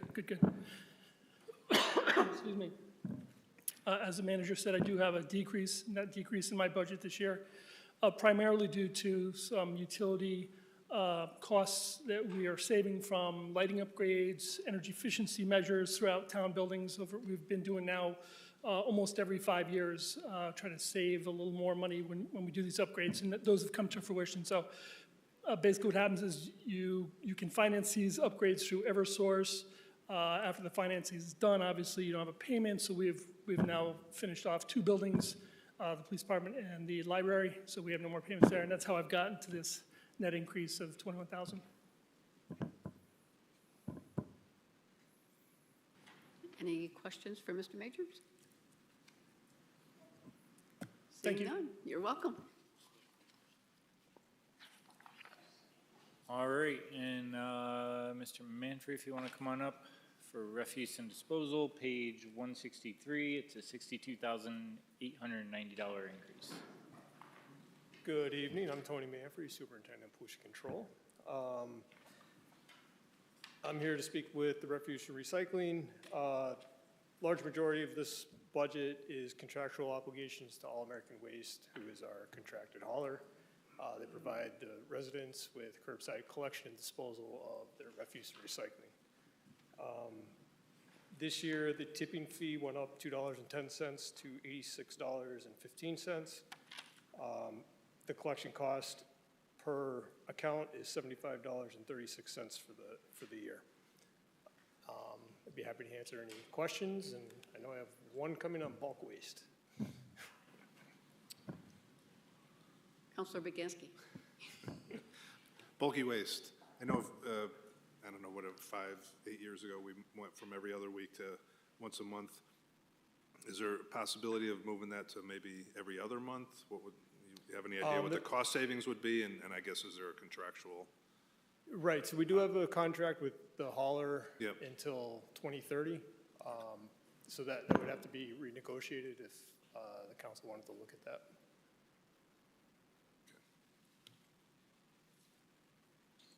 I think the big question is it charged on a per ton basis? Or is it? Yes, So it's everything not on is. the time that they come out? It's- Right, there's it's a. charged on the tonnage. Correct. Yep. Seeing no further questions? Okay, thank you, Mr. Manfrey. Thank you. All right, we're gonna move forward in the book to the fire marshal's budget under tab number 2, page 128, 129. Fire marshal's budget went up by $13,259.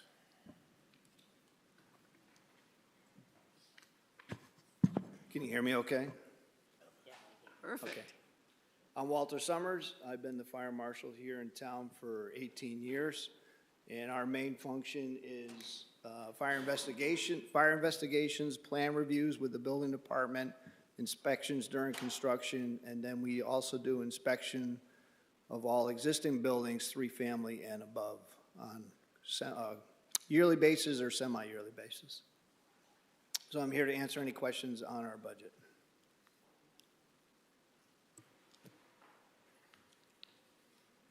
Don't see any, Mr. Summers. Okay, we'll move on, emergency management, I Yep, guess. that's page 124, and emergency management has a $28,875 increase this year.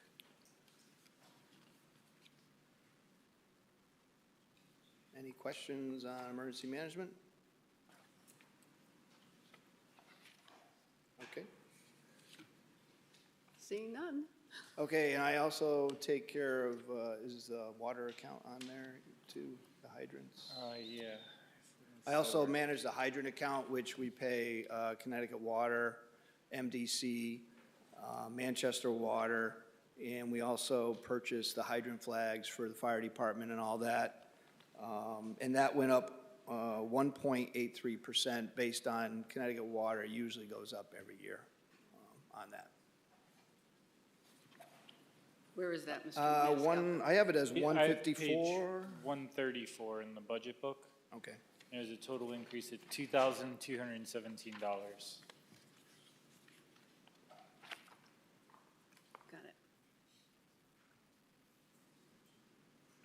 Water rates went up?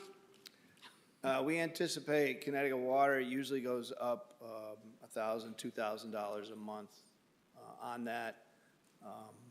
MDC's pretty consistent, and Manchester Water is like a $2,500 charge for us because they supply the hydrants over at Lowe's and Target for us.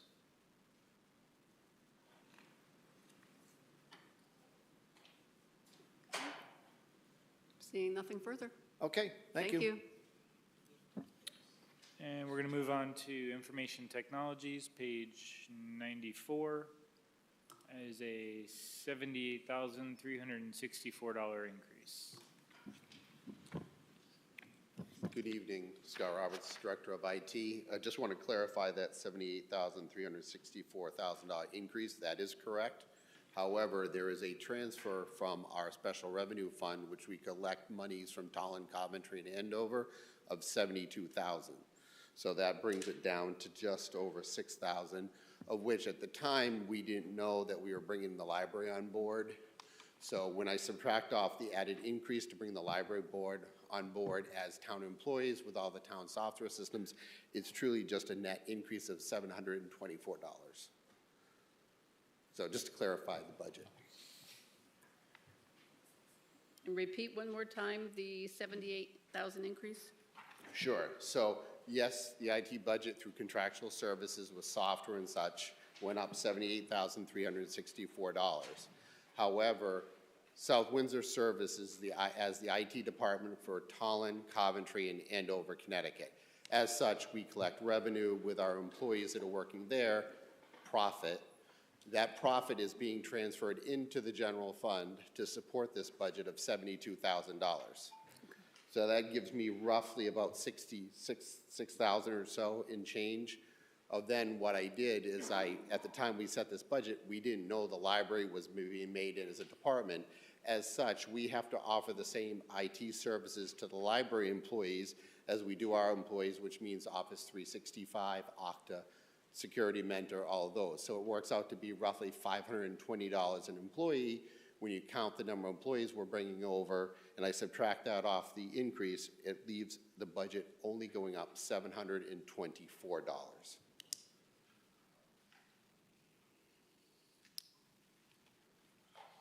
And I just did a little analysis. We're 4.5 to 1 employee for IT services.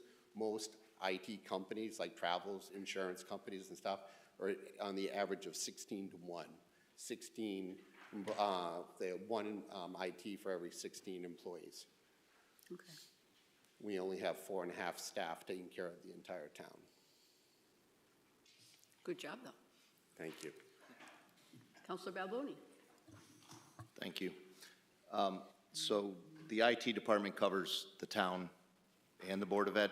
No, the Board of Ed has their own staff. Their own IT department? Yes. Thank you. Councilor Carey. So does the town IT department and the Board of Ed, like, discuss best practices, shared? Yeah, we collaborate on a regular basis. Matter of fact, the Board of Ed is looking to find out a way to join our fiber network that we built out. If they can, they're going to connect some of their buildings, which should save them future revenue, future expenses for IT services to their buildings. We're in current communications and deliberations and design on how to do that. Okay. So do you have a work group where you share best practices, like on a quarterly basis or something, or? We get together whenever we need to. I mean, we have Scott Matchett wants to call me, I call him. We don't have to protocol. We don't have a quarterly meeting. We just reach out and say, hey, I got a question for you. Matter of fact, he's looking to bring TE onto the fiber. We brought fiber to the old Orchard Hill School. They're looking, all they have to do is trench it from our pole where it goes into Old Orchard Hill to the middle school, and then we're in the process of figuring out how to design our network, because we built it for the town needs, but we're trying to figure out how we can route their traffic all the way back to the high school, which would be a substantial savings. If they had to go out on their own, you're probably talking neighborhood of maybe $300,000 of construction fees to build their own fiber from that building to the high school. So we do collaborate on a regular basis. Excellent, thank you. Yeah. Councilor Lewis. Thank you, Madam Mayor. Could you describe for me a little bit more detail of how we get revenue from these other towns? Sure. This went back quite a few years ago when Matt Galligan, Steve Werbner, John Alcessor were all friends as town managers, and they were discussing the needs of the smaller communities, trying to figure out how they were going to bring on IT services with the cost of an average IT employee around $75,000. For a small community out in eastern Connecticut, that's going to be a very difficult task. So as we started to talk, we thought, well, geez, why don't we see if we could act as the conduit to provide services, shared services. It's very much like the stuff you hear going on at the state right now, allowing municipalities to do. We started talking about what it would take, and we went through and ran through all the calculations, and I talk to Mike on a regular basis when we update this on to evaluate the actual contract. And we came up with the total cost to put on a technician, and then we talked to the 3 towns about the number of hours they would need, because obviously they don't need a 37.5-hour employee. Matter of fact, right now, Coventry is probably the town using the most services at 32 hours. So for them, it was going to be a challenge to bring on an employee. Plus, when you're an island of one, it becomes very difficult for that one employee in that one town to be the knower of all.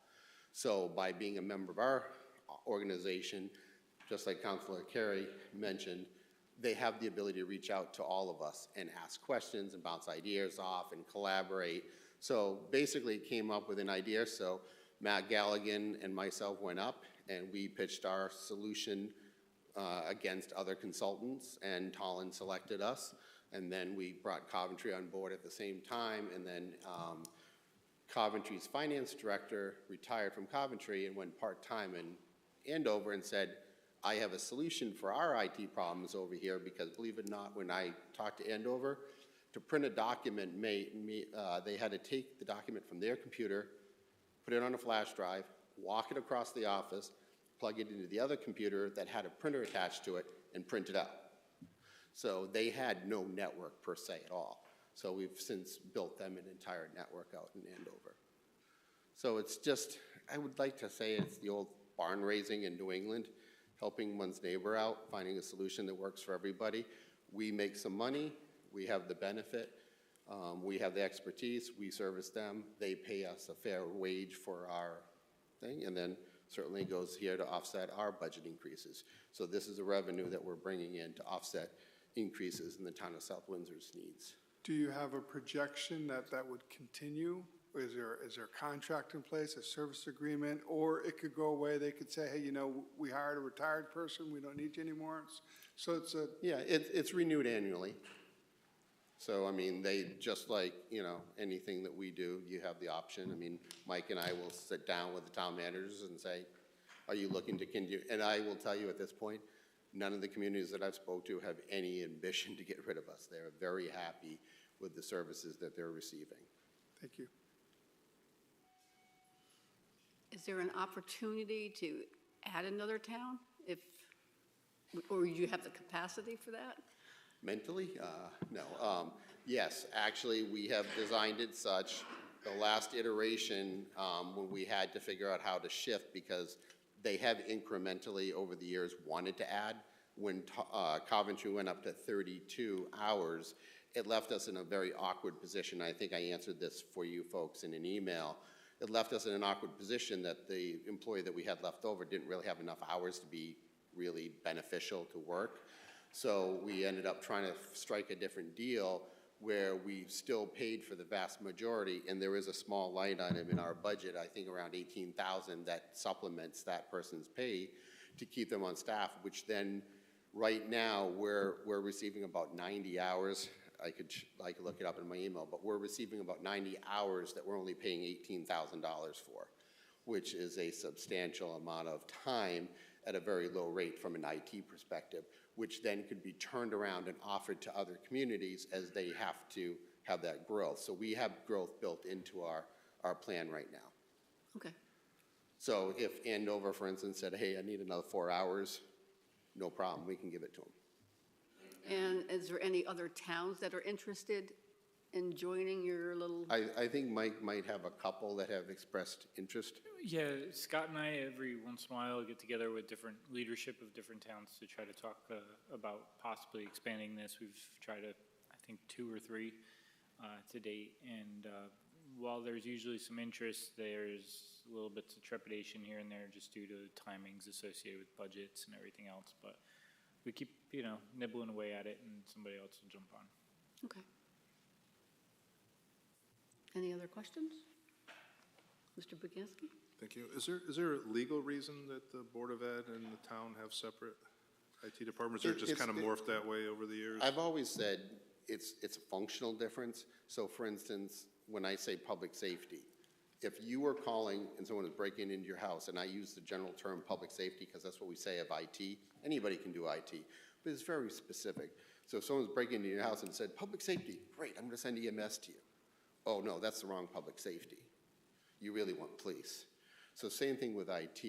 At the end of the day, the mission of the school district is much different than the mission of local government. Matter of fact, when bad things happen, typically one organization goes home, the other organization comes in, and that's not a negative or anything. It's just a functional difference. We did, if you want, you can go back. I think Pat Hankard, Mike Gantic, a bunch of people are part of shared services when I first got here. We had endless meetings on trying to find a way to bring the Board of Ed and IT together, facilities together, finance together. And when we got done with the whole process, it was just so much work, 2 different missions, and at the end of the day, you still needed the same number of bodies on either side, so it didn't really work out as a shared services where we could say there's one unit servicing both. There's several reports. That you can One more, an advantage of being together but separate would be collective bargaining, right? So purchasing, I know the schools purchase a lot of equipment. It's always trying to be updated, the networking, the cameras, it's huge. Do we participate in some of that? You got to be very careful. They have E-rate. That's a whole different structure than we do. We use every method. We've had counselors in the past try to get better deals than we have, and we would talk to them. We go through everything. We go through every state, federal contract. We'll go out to bid. We will do everything to get the lowest price. But the licensing mechanism, like for Microsoft, educational is discounted. Why is it discounted? Well, let's educate all the kids in the software so that when they go out in the private industry, all they know is the Microsoft product. So that's just the way it works. Now, they also use Google and everything like that, but what I'm just saying is that there are different tiers of licensing. There's academic licensing, there's local government licensing, there's commercial licensing that you would buy for your own businesses, and it's just structured, so you have to do what you got to do, and there's no real benefit in meshing them together. However, where we can, and we did this back probably 5 years ago, there was a state program where we could actually go in, and if we were collaborative on a bulk pickup purchase, we were allowed to get a grant. We did that with Tolland, Coventry, Andover, and South Windsor schools, and we got a ton of PCs back then. Sadly, the state has discontinued that program and is not available to us, but wherever we can, we do leverage joint purchasing or bulk purchasing where we can. Any other questions, further questions? That's it for IT. Okay, thank you. All right, we're moving on to capital now. That's page 240. 200 and what? 48. Thank you.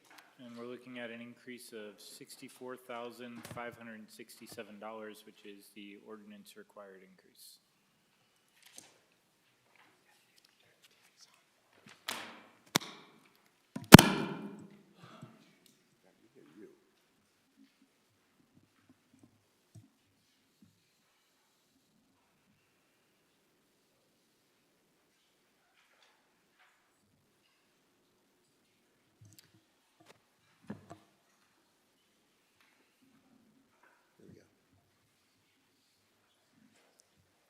Deputy Mayor, do you want to do a brief introduction?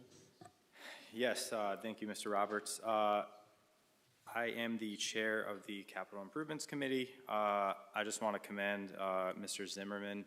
Our first meeting, we were presented quite a large number, and he is definitely somebody who gets it and is in tune with kind of what's going on in town. And he just said, I don't really think that number is going to happen. He conceded to me and asked what I thought we should do, and I asked all the department heads to go back, take that large list that they had, and rank them with their top 3 projects. And they took it very serious. These are some really hardworking folks, and they came back with that list and cut it down like significantly, more than half. So basically what you're gonna see is a result of that practice. Some departments only had 2, most of them had 3. But I will concede this over to Mr. Roberts, who will make this presentation. Thank you, Deputy Mayor. Just a brief introductory slide of the members that make up the Capital Projects Committee.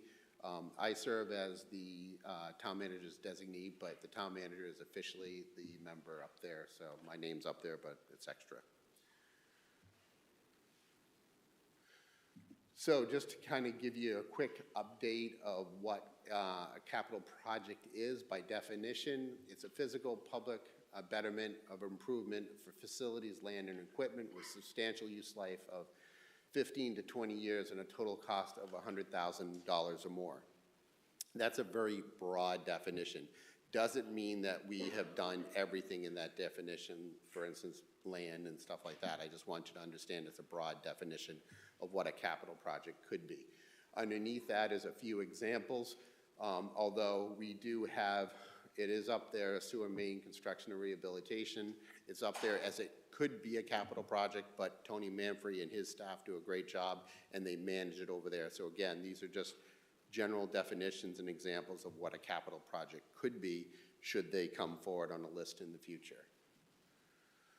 We wanted to come up with a little bit of a roadmap for you folks to all understand what capital projects does and the time frame that it does it in. So in September, we normally get together as staff and we review all the projects from the year before and all the projects that we're looking forward to come up with our initial list that we will be presenting to the Capital Projects Committee for consideration. That is then ranked in November, so between September and November, we go through that. We have countless meetings, we look at everything, trying to figure out what we're going to do, what we think the temperature is, and what new things have cropped up. I know the Board of Ed has to always address increasing enrollment, so they may make some changes. Road conditions and the weather treating of our roads may cause some changes, so we look at different things as it's progressed over the months. In January, we get together and we submit those, and they go to the town manager for his initial budget. Then we are pretty much where we are right now, where in April we're presenting it to you folks for consideration in your budget deliberations. Then in May, we will find out what your deliberations yield. It will then ask the Capital Projects Committee to take the budget that you folks established in your budget back to our committee, and then based off that, we will figure out what projects we're going to be able to do with the funding sources that have been presented back. Any questions on that process? I know it's a lot. Okay.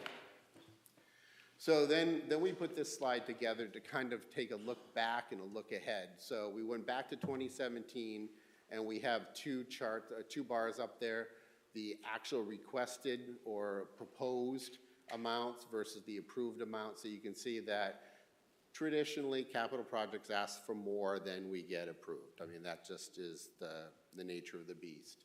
But I also want to look forward and give you some insight that currently in the pipeline beyond this year, there are 52 projects totaling approximately $95 million worth of work. So those are additional projects that are being planned for and considered in the future. So again, 52 projects, $95 million. And that's going to be over probably about a 10 to 12 year period where we'd be looking to try to accomplish those. And of course, everything's dynamic, everything's fluid, it's going to ebb, flow, and change.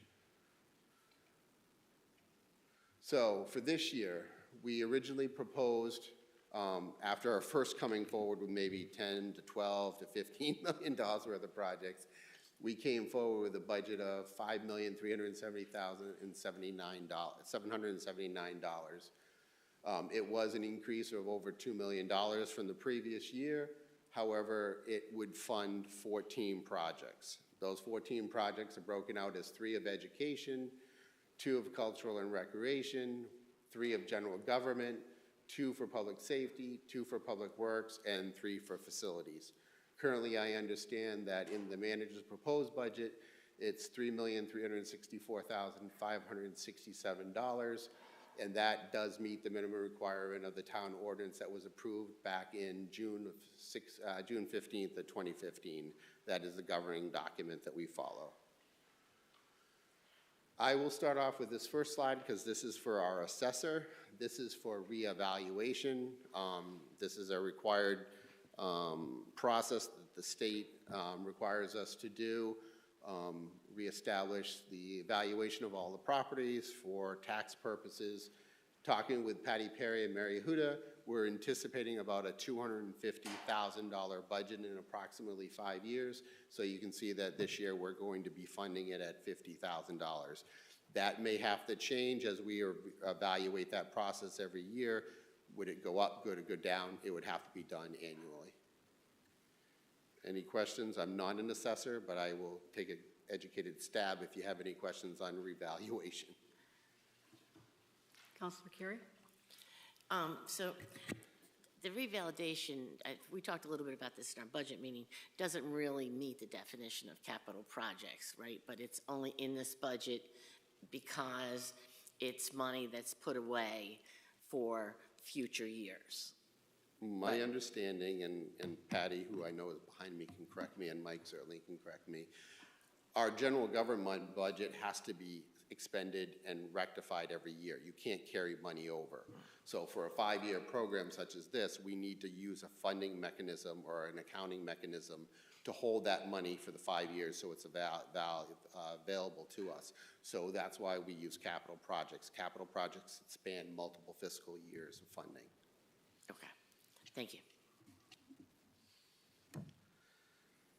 Okay, our next project is going to be presented by our friends from the Board of Ed, Daryl Crowley and Chris Shamerka. Maybe just Daryl? Okay. I don't know. I do that. Yeah, you need two more. Where do you push up? Forward, reverse. Okay. Hi, Daryl Crowley for the Board of Education Facilities Department. I have the next 3 slides. The first project we have is the South Windsor High School cooling tower. It's a fancy air conditioning system that does a large portion of the school. This unit's over 34 years old.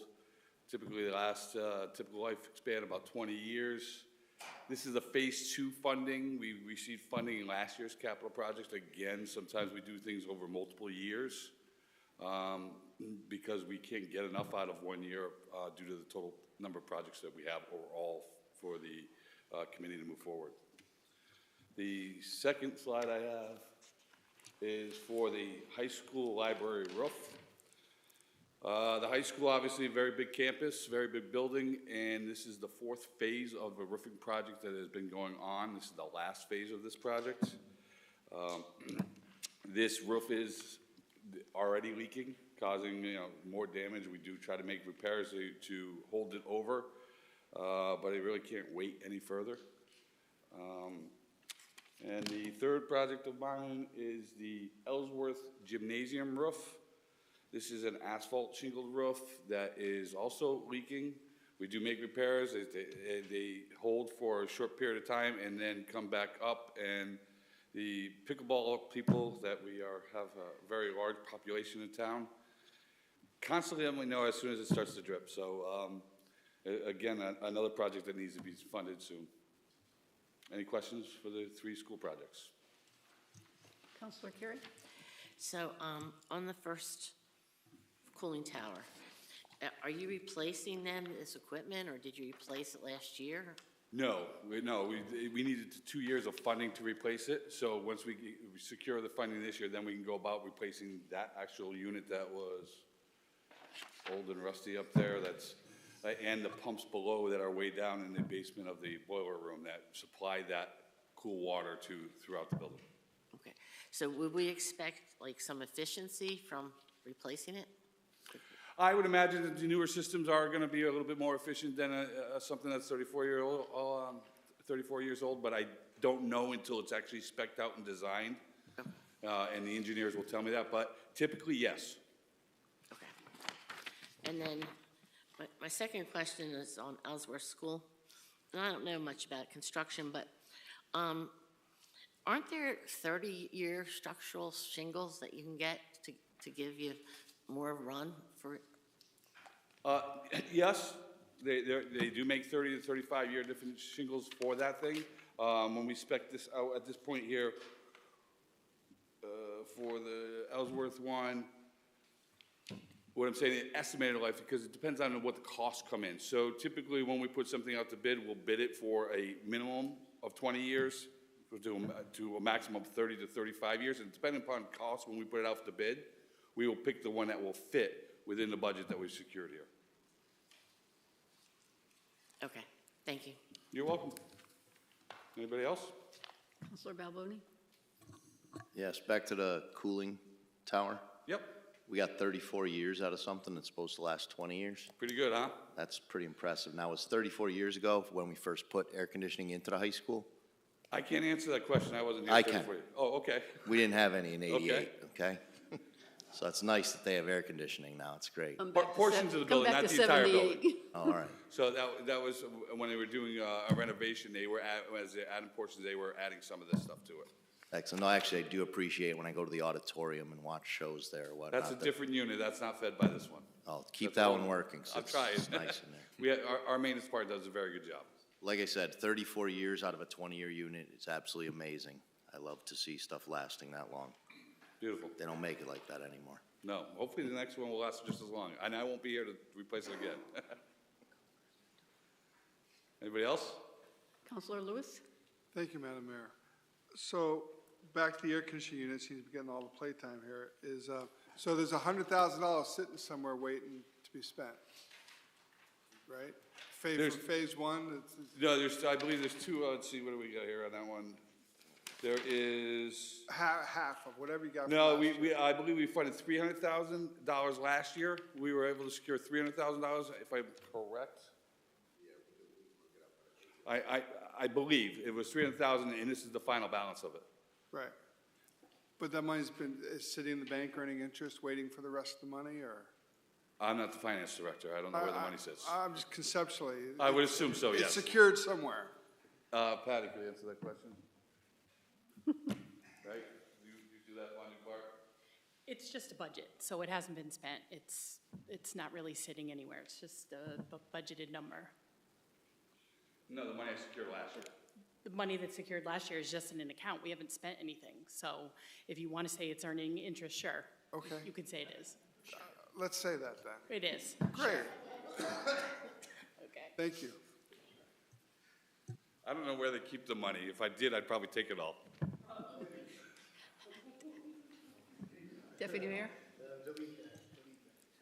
Thank you, Madam Mayor. I do have a question about the roofs, but I first want to comment on Councilor Balboni talking about getting 34 years out of a 20-year piece of equipment. Again, I'll go back and say the folks in this room are extremely hardworking and take, from what I've seen as the short time as chair, they take this job very, very serious, and I'm happy as someone who's lived in this town my entire life, some of whom, the people in this room, I've known that long as well. They do take it serious. This is a bipartisan committee made up of 3 Board of Ed members and 3 counselors, all from the respective parties, and then the department heads. So I believe that's why things are getting done really, really well. The question I had about the roof was, you mentioned it's leaking or it has been leaking. Do you know approximately how much money that's cost you for internal damages? I just lost my home basically 7 months ago to water damage, still not moved back in. So I know what water can do. Is that even more crucial, going back to us rating these projects, you know, your top 3? Yeah, so anytime that you have penetration of water into any building, and whether it's a small leak or a big leak, the water goes somewhere and it's causing problems somewhere else. And you truly won't know your total damages until you repair that and rip that failing product off and see what other damage has been done. You know, being in this business, we kind of estimate of what we think will happen when we do, or what we'll find, and we kind of put some money towards that stuff. But again, until we open it up, we don't know. And that's the same thing when you're doing any type of construction project of, you know, renovating a room or anything. When you don't know what's behind it and what damage is being done. So the quicker that you close up your problems of your infrastructure of your building, it's really important. So is it fair to say that you rank these items so high because you believe that spending this money can potentially save you more money in damages elsewhere? Absolutely. All right, thank you. You're welcome.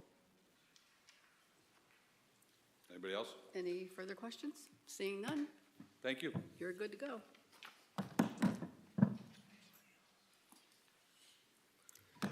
Good evening again, Clay Major, Director of Facilities.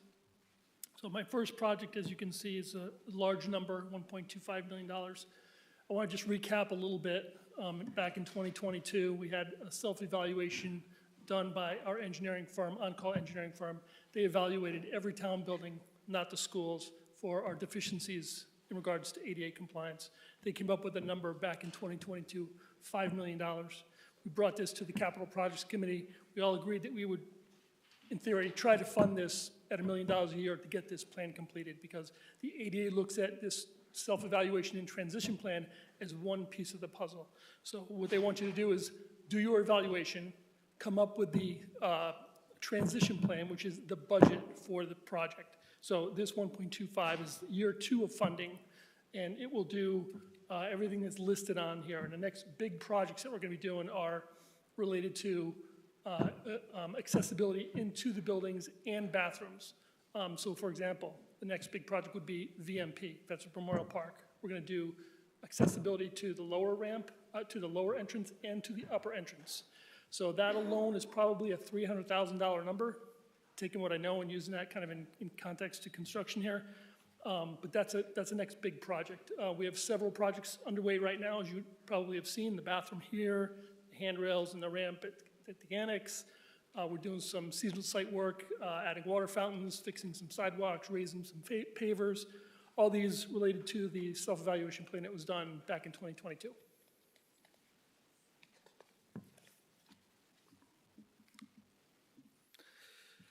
Okay, excuse me. So this is public buildings door and security upgrades. So this has been an ongoing project. It's been funded for 3 or 4 years now.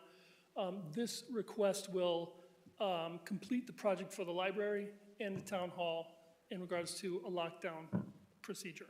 So right now, almost every door in town hall has a card reader on it, card access. The library, all the exterior doors are car keyed, and we would finish the interior doors, as well as purchase from a company called Alertus, all the hardware and software that goes with our card access system, works with in conjunction to lock down the buildings, both of them, including these doors and these doors, in the event of mass shooting, whatever, right? So that's what this budget is for. I have proposals for this, this project, but that's what that would do. Lock down town hall, the library. So the way, let me go a little more detail. The way this would work would be in select offices around town hall, there would be a duress button, big red button. Some enunciators, which would read text. That's the hardware side of it. The software side of it is this server sits on the, on the town's network. At the push of a button, there will be one in here. At the push of a button, it will automatically lock every interior and exterior door. It will take over your computer screen. It will send out a mass notification via Everbridge and notify via text, email, or any other way that you have your account set up in Everbridge, and also notify the police department.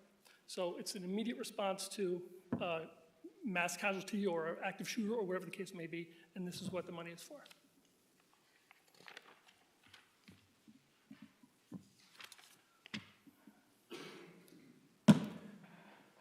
Okay, heat pump replacements at the town garage. There are 9 heat pumps at the town garage that control almost all of the heating and cooling, with exception to the boilers, in the entire town garage. Those were installed new in 2004, 2005 when the building was renovated. They are now beyond their useful life. I have one right now that's not working. Thankfully, there's 3 in that area that controls the heating and cooling in that space. But this is to replace 9 of those heat pumps. And that's $170,000. And I do have proposals for that work as well. And my last project is a GIS type of project. So there are 2 components to this project. Everything you read here is basically a summary of what this project will do for us and has done for us, right? So the town has a very robust GIS system. What I and the GIS department have done over the last few years is we have taken advantage of this GIS platform, and we've bought software which is called Indoors GIS. So what that is every project that you can do and locate on a GIS map now outside of a town building, you can also do on the inside of a building. This technology is about 10 years old. It's gaining popularity. It's a very robust system. So for example, if I were sitting at my desk and I wanted to know where the boiler was in Town Hall, exactly where it was, when it was manufactured, when it was installed, and all the pipes around it, with a click of a button on this GIS map, indoors map, I could go right to that boiler, look at when it was serviced, what date it was installed, and look at all the service records associated with it. And that goes for everything in the building, everything. Every light switch, every horn strobe, every outlet, every data port. So that's part one of the GIS request for $100,000. The other part is we would like to take the wetland maps that the clerk's department currently uses, which they use a COT system software. And those maps aren't digitized yet. So we'd like to take that money and digitize those records so that they could be used more accurately and more efficiently, because right now there's still a huge manual process involved with determining wetlands on all the maps that we have, and I think there's some 4,900 maps in the COT system in the clerk's office. So this would digitize those maps specifically for wetlands. Okay, I have a question. Indoor GIS, it's only available to you. It's not available to the public, because I know the regular GIS, I can go online and do. Right, and that's correct, and our software, it's not needed for this size of a town. It's really the part that the public would use would be if you were going into a large university or a hospital setting where there's hundreds of campuses, and you want to know where you are and you want to know where to go. That's what the indoors GIS, that application would do for you, but we're not big enough for that, so. Okay, That's so I not was something going to we'll say, take. we don't want GIS of the building out. No, certainly not. No. This is absolutely more for internal. This is a definite definitely an efficiency measure, a time-saving measure. Think of not being able to use GIS when you're looking at a road or a sewer drain or a sewer pipe. Without GIS, you'd be referring to all these hard copy paper documents. Same thing in facilities GIS. Okay. Councilor Balboni. Just a couple questions. This public building security door upgrades, Yes, do we have that in all the schools? you'd have to ask the school. I don't know. They all left?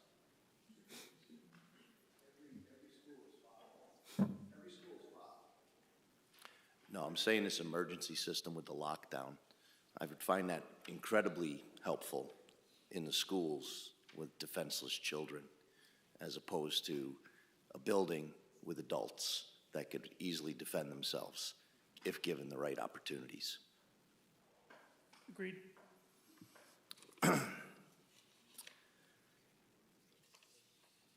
The heat pump, you can't make that last 34 years like the Board of Ed's one? Come on. I got to talk to him. I'm not sure how he's doing it. No, it's good. Like I said, making it past the 20 years is good to begin with. And I know nothing about GIS. And ADA, understand the importance of it and everything like that, but I'm gonna ask you the same question I asked Dr. Carter. What sort of penalties are there for disobeying the mandates of the They federal vary, government? and they can be significant, and I'm not just saying that to get your vote. They can be significant, and they have been. If you look on the ADA website, ada.gov, they list the penalties for the towns and the private businesses. I just read this morning, because I get an email notification once a month from the ada.org or whatever it is. A private company, Walmart, actually, just got fined for not complying with the ADA. I don't remember what the number was, but they can hold grant monies from you too. So that's another kind of aspect that we don't want to be the first ones to have that happen to us, but they can be significant. Sometimes it depends on the size and the severity of the incident. Excellent. Like I said, I don't like being told what to do. I'd rather they asked, but Sure. that's why I was curious what sort of fines do come with that. Everything else looks good. Thank you. Thank you. Deputy Mayor? Thank you, Madam Mayor. For the GIS, the 100,000 number, is that simply for the technology alone, or does that also account for the man hours needed to, because if you're talking about every outlet and every light switch and pipe and go on. Does that include the man-hours to manually input? So this is, I'm sorry, so what this will do, we have two buildings on indoors right now, Town Hall and the Annex. So what happens, they create a base map for us, right? They take our CAD drawings, they take our PDF files, they take a regular Word document, crunch them all together, crunch that data, and then upload it into the GIS base map for us. Then we go around with our handy-dandy special tool, GIS tool, and say, whoop, there's an outlet. Whoop, there's a strobe. Whoop, there's a television. And then that information is then input by us. Okay, because that always changes, right? There always we have a new TV or a new outlet or something somewhere. So what we want to do, that part of that money is go to the next step, which would be probably the police department. I'm sorry. The police department, because they are, thank you. The next facility, I think, is probably worthy of doing an indoors project for, right? It's a 24/7 operation. They have a lot of moving parts over there. It would be ideal for this type of project. So it's part of it is going to the next indoors GIS project building, which would be the police department, and then doing the records, converting those records in the clerk's department digitally. All right, thank you. Any other questions of Mr. Majors? Okay, seeing none. No, actually, I had one. Sorry. Councilor Lewis. Thank you, Madam Mayor. I'm not sure how to phrase the question, so I was a little bit slow. What troubled me for a long time when I started on the WPCA 7-8 years ago, around the same time Mr. Manfree started, is we ended up running into a lot of things that weren't done correctly 20 years ago, that people never got billed, and all of a sudden they're getting billed, and it's trying to reconcile a lot of things there. So bad data in, bad data out. And so how does the GIS system deal with that?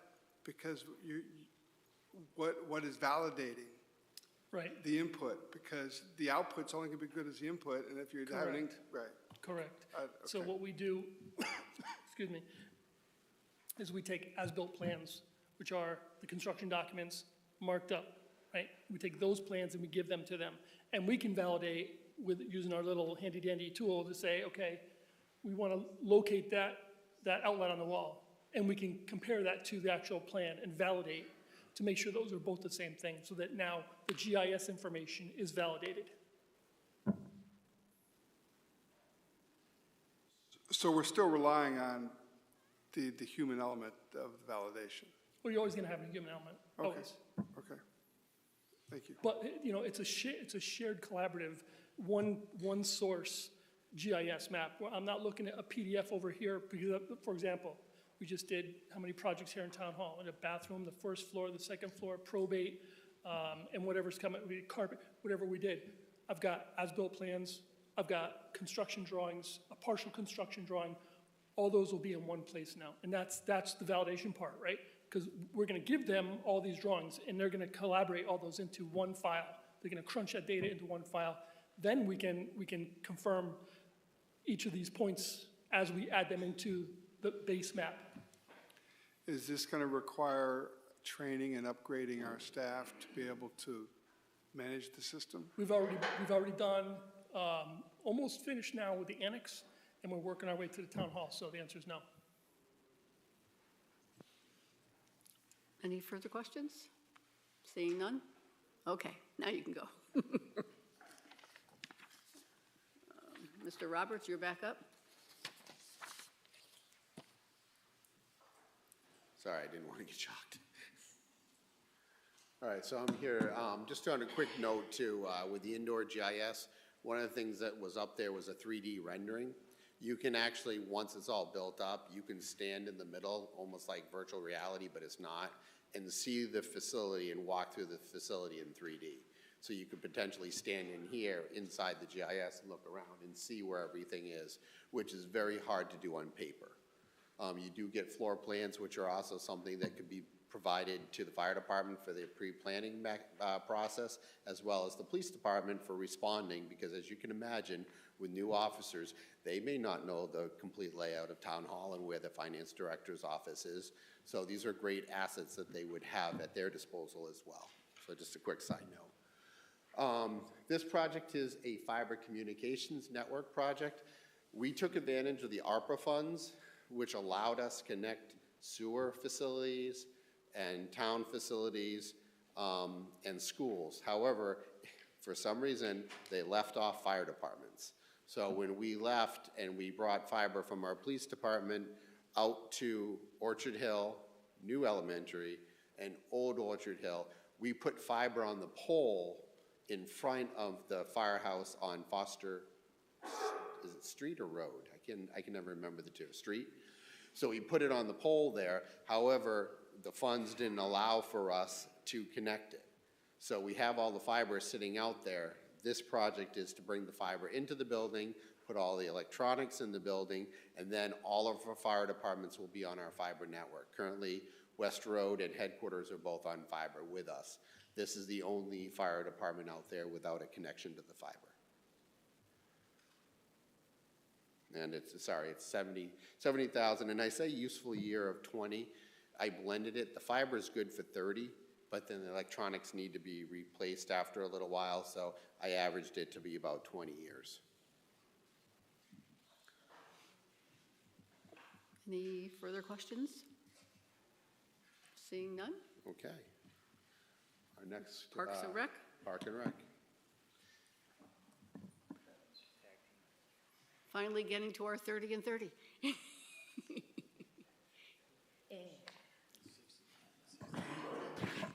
All right, good evening, everyone. My name is Molly Keys. I'm Director of Parks and Recreation, and I have here with me John Caldwell, Superintendent of Parks. We're here to chat about two projects. The first one is VMP outdoor pool covers. We've requested $180,000 to replace the large pool cover.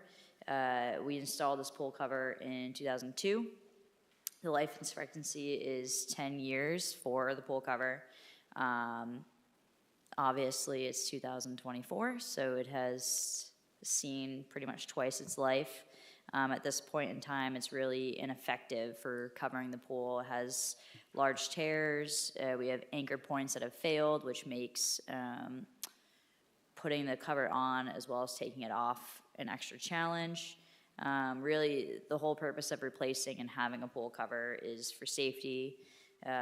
We do not drain the pool all the way down, so since we don't do that, we cover the pool to prevent people, animals from going into the pool, falling, and also, that's potential drowning, injury, but also a huge one's maintenance. So we have a lot of leaf debris, sticks, algae gathers in the bottom of the pool. So it's really, it causes other issues for our pool, and also in terms of the time it takes to really open and get the pool ready for the season. So we're looking at purchasing a Mighty Mesh fabric cover that's designed to have tighter mesh to control the algae growth. And it'll come in two pieces rather than one. So as you can kind of see in this photo, we have a lot of our staff along with Public Works, really that has to go in and take the pool cover off. It's a huge undertaking, so the two pieces will help us with also the opening and closing of the pool, and hopefully it would kind of go a little bit longer than 10 years as well again, maybe another 20 years. We'll see about that. But that is what we are asking for in terms of VMP. And before I go on, does anyone have questions on that project? Yes, I do. Under the cover, do you use any support mechanisms, like, I know home pools, you use like bubbles, but. Yeah. The first year we put the cover on, there were no supports. The cover sank so far down into the pool because of leaf debris and sticks that we had to figure out something. Some people we tried balloons, we tried inner tubes. We actually came up with a 2-foot deep square block that's 4 feet long, and there's a run of them every like 10 or 12 feet. We run them all the way across the pool, and we drag the cover over top of the foam blocks. And what are they made out of? The Foam. block? Foam? Yeah, it's just styrofoam. Styrofoam, okay, Yeah. okay. Counselor Lewis? Thank you, Madam Mayor. There's insurance for the pool, correct? So if I'm an insurer, is it less expensive or more expensive to insure it if there's a cover or not a cover?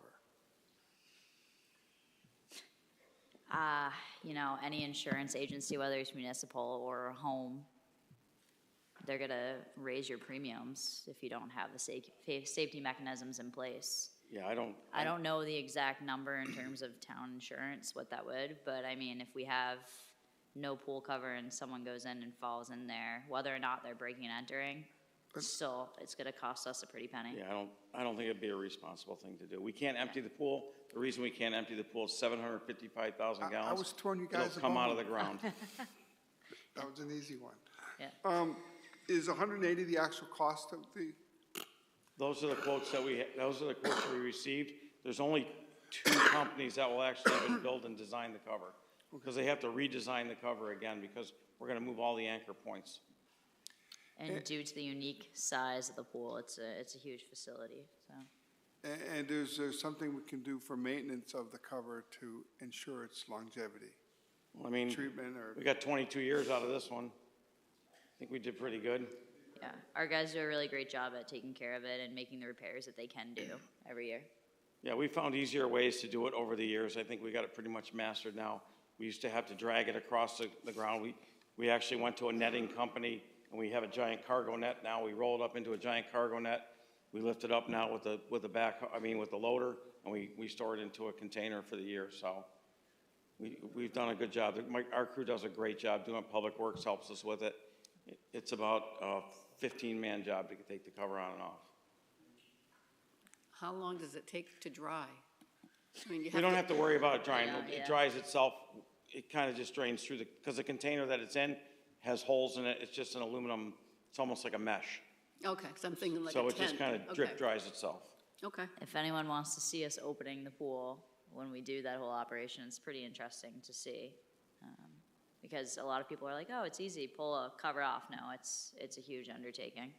And on that point of drying it, as we pull it off, we have 2 guys with backpack blowers that will blow the cover off and any debris that's on it as it comes off. Oh, okay. Field trip. Deputy Mayor. Thank you, Madam Mayor. I would love to see that, so if you know when that's going to be, shoot us an email. That'd be great. Yeah, I just have a quick question. I don't think that it was said. What kind of warranty comes with the cover? Do you know? I know you said at one meeting. Yeah, because we looked into what the warranty was, and I know ours, it was a 10-year life expectancy, so I know the warranty was around like 8 to 10 years on the last one. I don't know about the current one that we're looking at. I thought it was more than that, but. I can look into that. Okay, thank you. Find out. I don't want to give you the incorrect answer on that. Fair enough, thanks. All right. Just read this. Yes. This project is for the John J. Mitchell Fairgrounds at Rye Street. It's a $450,000 request.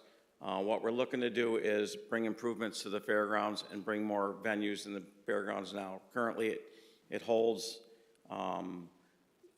the Wapping Fair, which is under a new group of people, Friends of the Wapping Fair, that will be held. We're looking to bring in infrastructure for electrical, sewer, and water. We're also looking to partially fund the pavilion that is a 40 by 80 structure. Currently, right now, Paws in the Park is there. The Apple Festival is there. There's a huge volleyball tournament. I don't know if anybody's ever seen it. It's 120 outdoor nets. It's pretty impressive. And also, well, cricket currently is there also. But this is to, if you've been to the Wapping Fair, you know that there's an awful lot of work that goes into putting up poles and electrical and things like that. The town really, truly needs an actual fairgrounds. We have a lot of venues that are at Nevers Park. As it's a fantastic place for a venue, it's a horrible place to park. It doesn't have the room where the John J. Mitchell Fairgrounds would have some room there. The fairgrounds itself is 18 acres of grass. and then is surrounded by 82 acres of other property. We also have the backfield that we can come through with vendors, and that's what we ask most of our vendors to do, is come through on the Troy Road side. This would be a very nice addition to the town and for the townspeople. Now, I could read that verbatim if you'd like to, but I think I hit on most of it. No.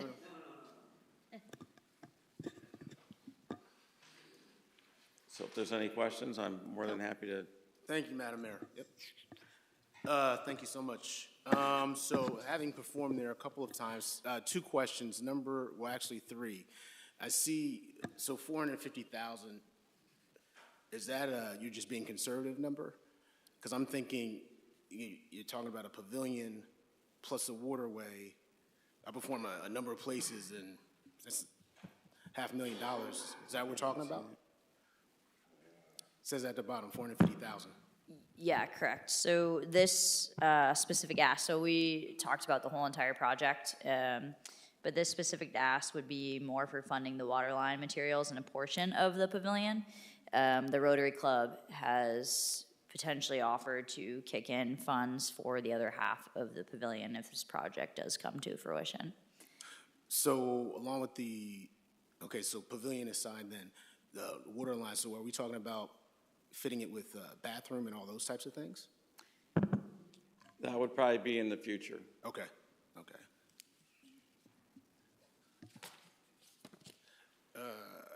I'll let you guys talk about the other thing first, because it kind of ties into that. Your next slide. No, I was just saying, I'll wait till my next question is for the next slide. Okay, all right. Councilor Lewis? Thank you, Madam Mayor. Have you done any playing with numbers as the revenue forecast of what you could draw into there and how it could become a facility that generates revenue? Yes, so within CRPA, so Connecticut Rec and Park, they oftentimes are looking for, like, a lot of the larger events that come, whether it's fairs, festivals, youth events. They'll ask within Connecticut, like, hey, who can, host these events, who has the ability to do so. In the towns that have that infrastructure, I mean, they're bringing in at least like 100, 200K a year with just, hosting a couple of those large scale events. We just don't have anything that they really need to host those currently.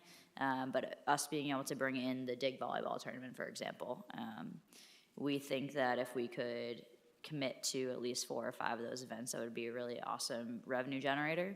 But also it would help us with the local community in terms of restaurants, CT Valley Brewing, the hotel, just different aspects there as well, the local economy. Thank you. Yeah. Councilor Carey? I apologize, Ed, but I don't understand what a water line material is. Is that like bringing in, like the Water and sewer. Oh, okay, thank you. Okay, I think you're ready for your next slide.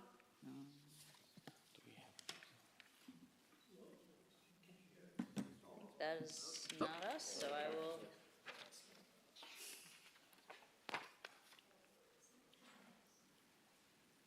Good evening. My project is a continuing project for upgrading our emergency communication system for police, fire, and EMS, and the fire marshals and building officials. We're looking to put up a tower at the Trax facility, which would cover this area, that area of town where we have large warehouses, Aldi's, Mobis, Vistar, and also down into the Connecticut River Valley in that area. This would be the last tower that we're looking to put up to complete the system. Also part of it would be to add a generator at VMP. We didn't have enough funds in the end of that project to complete, put an emergency backup generator there. And also we are going to add the excuse me, the DPW radio system at Sand Hill Tower, which would improve their portable coverage within the town buildings in this area. So that total ask is $492,000. And I'll answer any questions that you have on that. Counselor King. Thank you, Madam Mayor. The only question I had, and this is in regards to the fairgrounds. I mean, anytime you go there, there's no tower. What reaches that? If you're putting something at Y Street Park, why wouldn't something reach over to the fairgrounds? Has that been considered? So this tower at Trax would definitely cover the fairgrounds.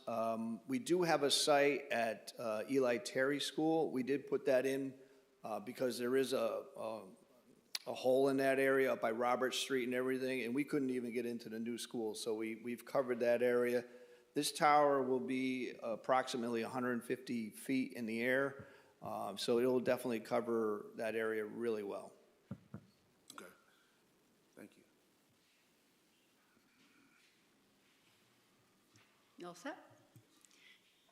Counselor Baginski? Would you look to market it to any of the cell phone companies to pick up some rental income? We are in preliminary discussions with a carrier right now for actually both VMP and Trax. And we're bringing that information to the town manager for his advice and the town attorney. So we are in the preliminary discussions with a carrier, so, which is good news.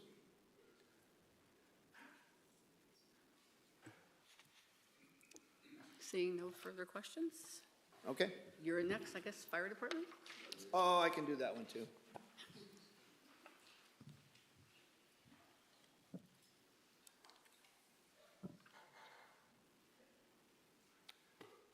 So this is phase 3, final phase of upgrading the security at each firehouse. Most of the doors, actually all the exterior doors have been fobbed. Some of the interior doors have been fobbed, but this would complete the fob project on the interior doors so they can control access and not have as many keys out there, and also would complete the security camera coverage of the firehouses. And it goes hand in hand, especially at Firehouse 2, with getting that fiber into the building, which would tie it into our security and camera system, which the PD dispatch has all those cameras and everything, so it'll tie it all in. Counselor Lewis? Thank you, Madam Mayor. I may be the king of asking the lame questions, but. That's okay. Is there security risk? Do fire departments get vandalized much? The equipment get stolen? Is that a thing? It is a thing, yes. Okay. And when you hand a key out to a member and that member leaves, sometimes it's difficult to get that key back, so you have no real control over that main, access key for the volunteers. So, and the cameras watch the dumpsters and the access and all that, and it helps out in that area. So there's a real risk. It just seems, with all the stuff, we spend so much money on security to try and replace fear of something. It just seems like a lot of money for stuff that 20 years ago we The initial cost, upfront cost, obviously is there, but the maintenance cost of it is minimal. So once you get that system in there, it's a very robust and economic system. And this is our last phase of it, yes.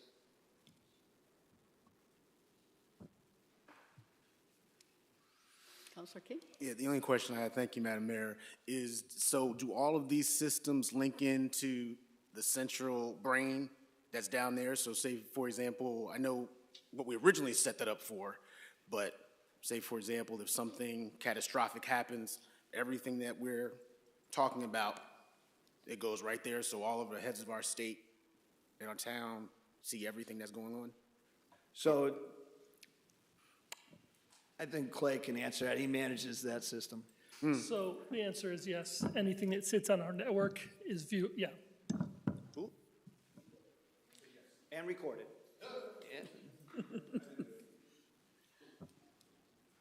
Seeing nothing further, thank you. All right, set. thank you. Thank you. Public Works.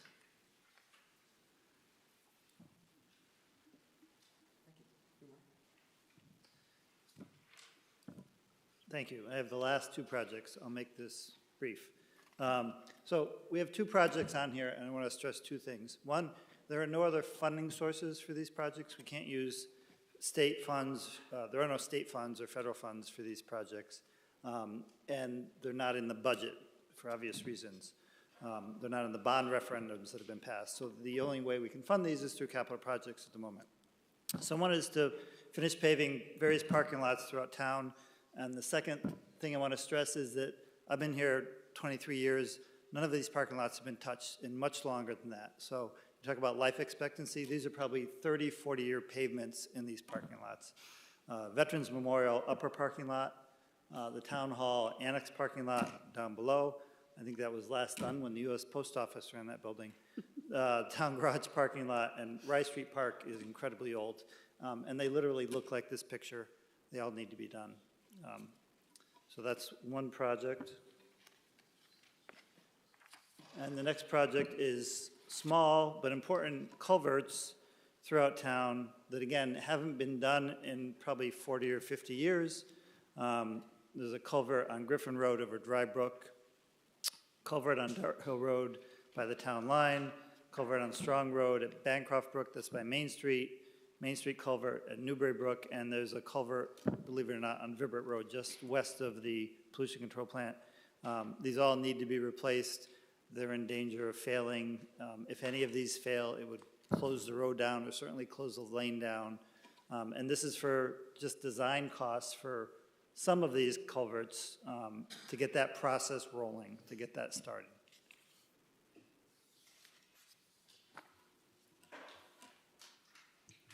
Counselor Lewis, really? Well, so that's just the design cost. What's the cost of beyond that? It's going to vary. You know, it could be, I'm venturing a guess, it could be anywhere from $250,000 to maybe $750,000. And obviously, the longer we wait to do these projects, the costs just keep going up. So the scope of the design would cover all these things? It would not cover all 5 of these culverts. It would cover 3 or 4 of these culverts. And that's a little bit unknown because 3 or 4 of them are in the floodplain. The one on Vibbert Road, for example, is in the floodplain. It's going to need a fair amount of permitting approvals to get properly designed and approved. And those cost of permitting varies greatly. So one culvert's not like another culvert? No, unfortunately not. Counselor Balboni? Forgive my ignorance. What's a culvert? A culvert so in simple terms, it's a pipe. These are not pipes. They're rectangular structure to allow water like a stream, these are all streams, to flow under a road. Okay. So most close to home, Dart Hill culvert at the town line. Is that where Vernon just put the bridge in? No, it's right before the town line. It's right before Newmarket Road. There's a culvert, up here. and there's an unnamed stream that goes under that culvert. So there's always water flowing under the road there. So when this doesn't go as planned and you close my road down, is it still going to take me 20 minutes to get to Walgreens instead of 2? Probably. We don't want to do that, but yeah. Personal, sorry. Yeah. Thank you. Councilor Begansky. Isn't Dart Hill on the schedule to get redone? It is, but So it doesn't. So the culvert was not, Culvert was not included in that. That's correct. but we probably should do that before we, We're going to do it afterwards because we need to get the road work done. We have funding sources we need to use to do the road work. And there wasn't enough funding in those sources to do the culvert. So we're going to do the road work and then we'll just redo the culvert, that little section of road. But we're planning for it while we do the road work. If that makes sense. okay. Councilor Carey. So once it's designed, then is there a possibility that we can get state funding to help us with the culverts? It depends on the culvert. There is a possibility. It depends on the culvert, the size of the culvert. But we won't know that until we get into the design. Okay, thank you. Seeing nothing further. Thank you. Thank you.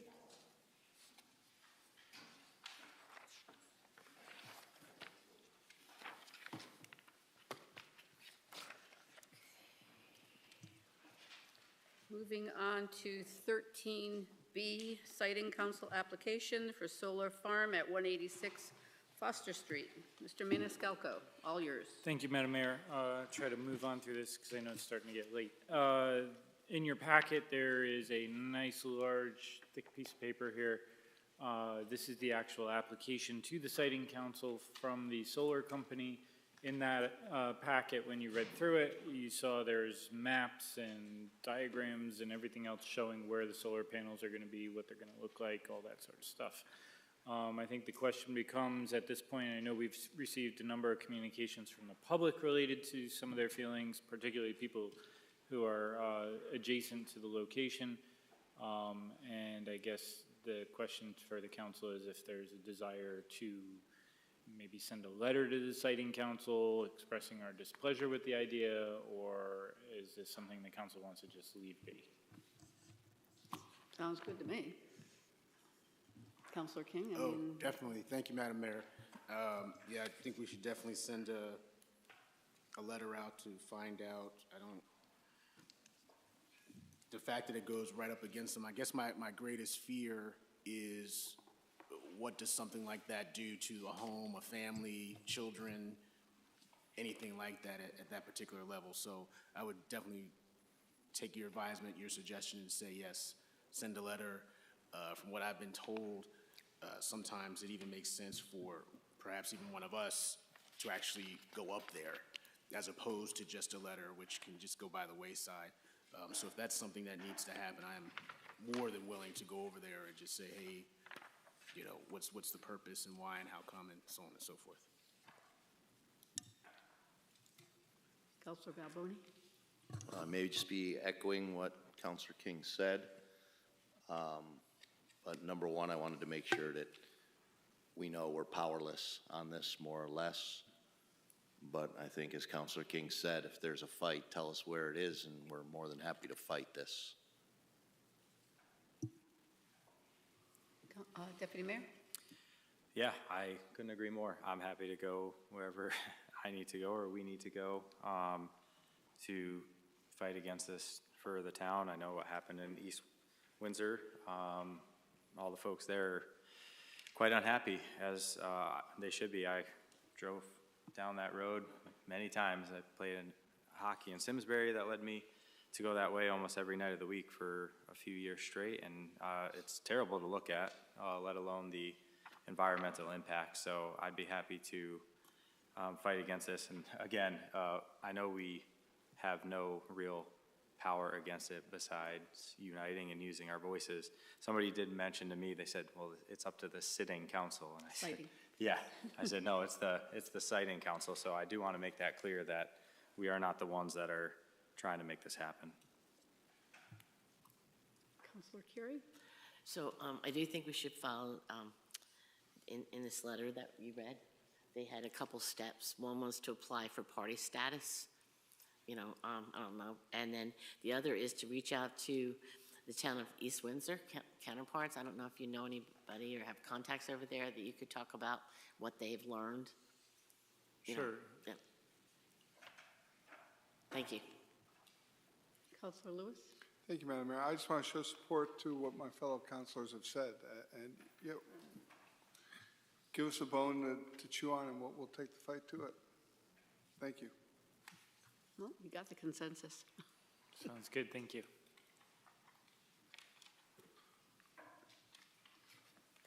Any further discussions on that, Mr. Maniscalco, or are we all set? Nope, we can move on. Okay. Item 13E, Councilor King. Thank you, Madam Mayor. Resolution accepting the resignation of Paul Coate from the Inland Wetlands Agency Conservation Commission. Be it resolved that the South Windsor Town Council hereby accepts with regret the resignation of Paul Coate from the Inland Wetlands Agency Conservation Commission effective March 8th, 2024. And be it further resolved that the South Windsor Town Council extends its thanks to Paul Coate for the time dedicated to serving his community by his membership on the Inland Wetlands Agency / Conservation Commission. Do I hear a second? you have a second? Any discussion? No, but Madam Mayor, if I could, when I first got involved with South Windsor, that was one of the commissions that I was a part of. And Paul, you'll be missed. Thank you very much for your support in regards to some kid who had no idea what inland wetlands was at all. Again, you will be missed, but I appreciate all the time that you took to teach me and be a part of the commission. Thank you. Any other further discussion? Seeing none, all those in favor say aye. Aye. Opposed? Seeing none, motion carries. 13F, Counselor Carey. Resolution accepting the resignation of Corinne Bordeaux from the Public Building Commission. Be it resolved that the South Windsor Town Council hereby accepts with regret the resignation of Corinne Bordeaux from the Public Building Commission effective March 20th, 2024. Be it further resolved that the South Windsor Town Council extends its thanks to Corinne Bordeaux for the time she has dedicated to serving her community by her membership on the Public Buildings Commission. We have a second. Any discussion? Deputy Mayor?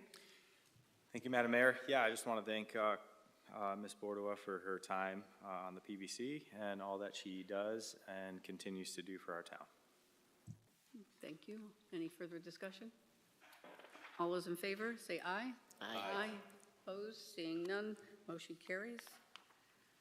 Moving on to 13G, Councilor Balboni. Thank you, Madam Mayor. Resolution authorizing Town Manager Michael Maniscalco to execute and deliver any and all documents deemed to be necessary or appropriate to the State of Connecticut Department of Emergency Management and Homeland Security on behalf of the Town of South Windsor. Be it resolved that the Town of South Windsor may enter into, with, and deliver to the State of Connecticut Department of Emergency Management and Homeland Security any and all documents which it deems necessary or appropriate for the memorandum of agreement regarding use of federal fiscal year 2023 state Homeland Security grant funding and custodial ownership of regional assets in Demas Region 3, and be it further resolved that Michael Maniscalco, Town Manager of the Town of South Windsor, is authorized and directed to execute and deliver any and all documents on behalf of the Town of South Windsor, and to do and perform all acts and things which he deems to be necessary or appropriate to carry out the terms of the Memorandum of Agreement regarding use of a federal fiscal year 2023 state Homeland Security grant funding and custodial ownership of regional assets in Demas Region 3, including but not limited to executing and delivering all agreements and documents contemplated by such documents. Do I have a second? Any discussion? Do you have any questions for Mr. Maniscalco? Councilor Carey? No, waiting to say aye. I have to ask for discussion first. Don't push it. Seeing no discussion, all those in favor say aye. Aye. Opposed? Seeing none, motion carries. 13H, Councilor Buganski. Resolution granting the Connecticut Water Company water main easement rights as shown on Schedule A, the easement, and authorizing Michael Maniscalco to execute and deliver the company the easement and such other instruments as may be required in connection with the easement. Be it resolved that the Town of South Windsor grant to the Connecticut Water Company, a Connecticut corporation, aka the company, permanent rights for the installation, maintenance, and repair of water pipes and mains over, under, and across land of the Town of South Windsor situated in the Town of South Windsor, County of Hartford, and State of Connecticut on substantially the same terms and conditions as set forth in the form of easement attached hereto, and made a PM1, is that a typo? Hereof as Schedule A, the easement, and containing such other terms and conditions as may be required by the company and deemed advisable by the authorized officer of the Town of South Windsor, and be it resolved that Michael Maniscalco, Town Manager of the Town of South Windsor, the authorized officer, be and hereby is authorized and empowered to execute and deliver to the company the easement and such other instruments as may be required in connection with the easement, and Be it resolved that any and all actions heretofore taken by the authorized officer of the town of South Windsor in connection with the easement and the transactions contemplated therein are hereby ratified, confirmed, and approved in all aspects. And now therefore be it resolved that no other consent or approval of the town of South Windsor is required by the town charter of the town of South Windsor for the execution, delivery by the town of South Windsor of any instrument or document authorized by the foregoing resolutions. Here a second. Second. Any discussion? Madam Mayor, just through you, just so we can make sure if that's a typo or not, obviously as a resolution. That's all, where that is. I have no idea. We don't know. Yeah. We can still. It is just a typo. Right, we can still vote on it as long as we know that we're gonna correct it. I'm assuming it's what made a part or something. Word part hereof, Yeah, maybe part but- hereof. Make that correction. All right.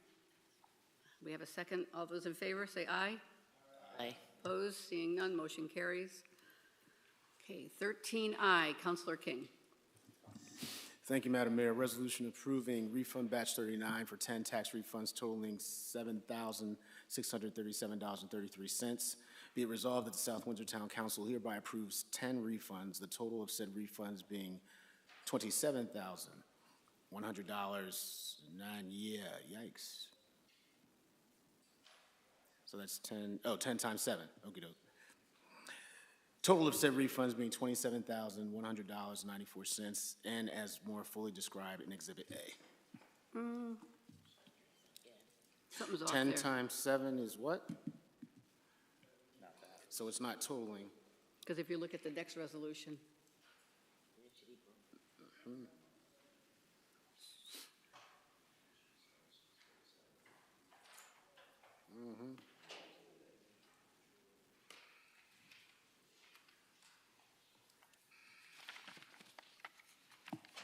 Yes, 76. Yeah. Probably. okay. Have a friendly So amendment? then what it needs to do is be, yep, go ahead. I'd like to make a friendly amendment to change in the first paragraph, be it resolved, change that number to $7,637.33 per the math in Exhibit A. Mm-hmm. Okay, it's a friendly amendment, so we have So you- that? yep. Okay, you accept that, right? Okay, Yes. thank you. All those, we have a second? Second. All those in favor? Aye. All opposed? Seeing none, motion carries. 13J, Counselor Lewis. Thank you, Madam Mayor. Resolution approving a refund batch of 41 for 5 tax refunds totaling $1,218.22. Be it resolved that the Town of South Windsor Council hereby approves 5 refunds, the total of said refunds being $1,218.22, and as more fully described in Exhibit B.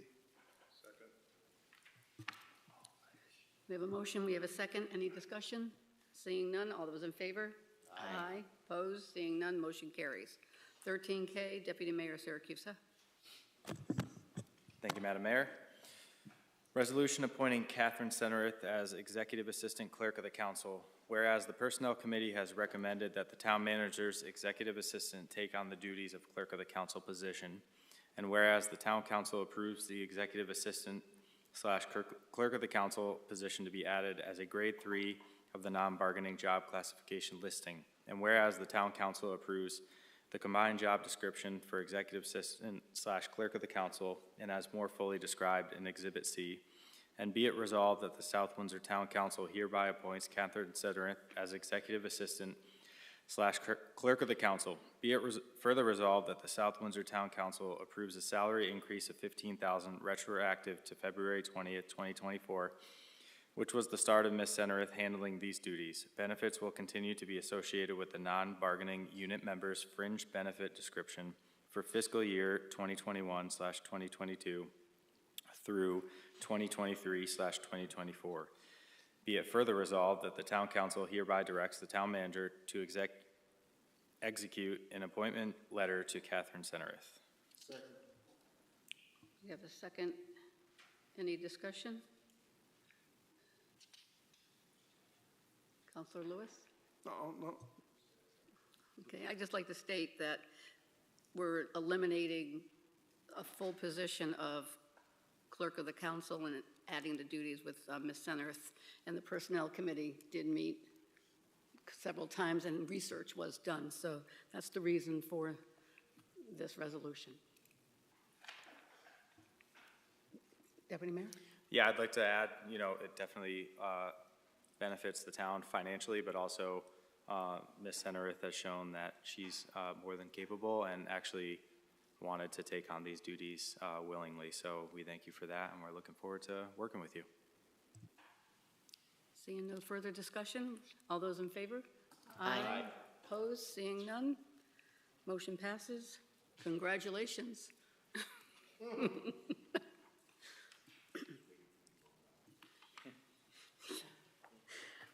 Moving on to 14, passage of ordinance. Seeing none. Item 15, public input for any matter. Public input for any other matter over which the council has jurisdiction shall not exceed 30 minutes. When recognized by the mayor, the speakers shall approach the lectern and give their name and address. Speakers shall avoid personal attacks or impugning or alleging an improper motive to any person. The speakers may address the council on any item over which the council has jurisdiction.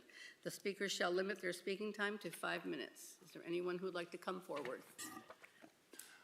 John Holozak, Cody Circle. I'm going to condense a 6-minute talk down to 2 minutes. I've given similar talks to Planning and Zoning and to just recently Economic Development Commission.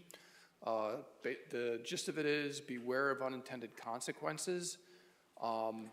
In your role as town councilors, there may be parties that come before you looking for tax abatements.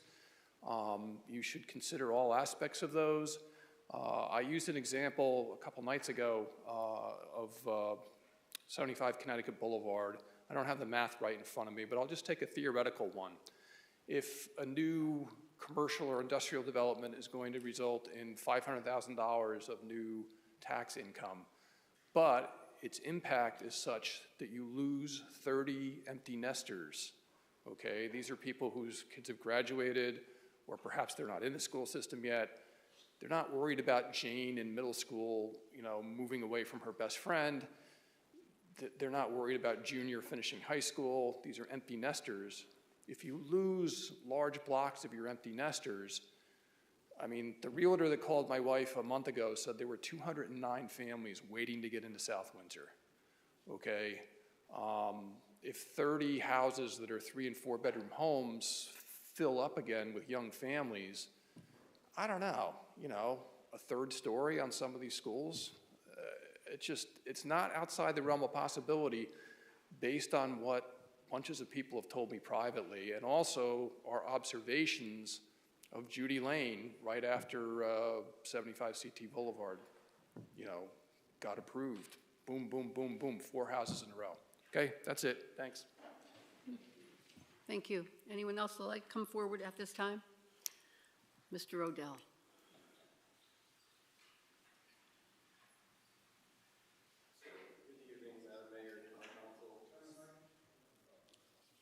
Nope, there's a button on the bottom. There you go. Good evening, Madam Mayor and Town Council. Give everyone an update. UConn's tied at the half, 33-33. But why I'm really here is I recently submitted a Freedom of Information Act about a month ago. Without trying to make personal attacks or anything, the responses came back to where it was not a true statement from reports that were done 2 years ago. I'm not going to go into too much detail, but the lack of integrity and inconsistencies of the stuff I get back and from other reports do not tell a true story. That is all I have. Thank you. Anyone else like to come forward?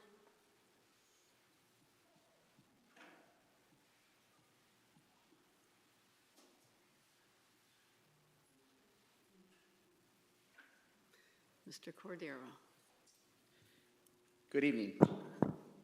Make it quick, hopefully within a minute. Just want to reiterate my comments from earlier tonight. in regards to Michael Pare. Let's reiterate what also Councilmember Syracuse mentioned, that 7,000 people voted.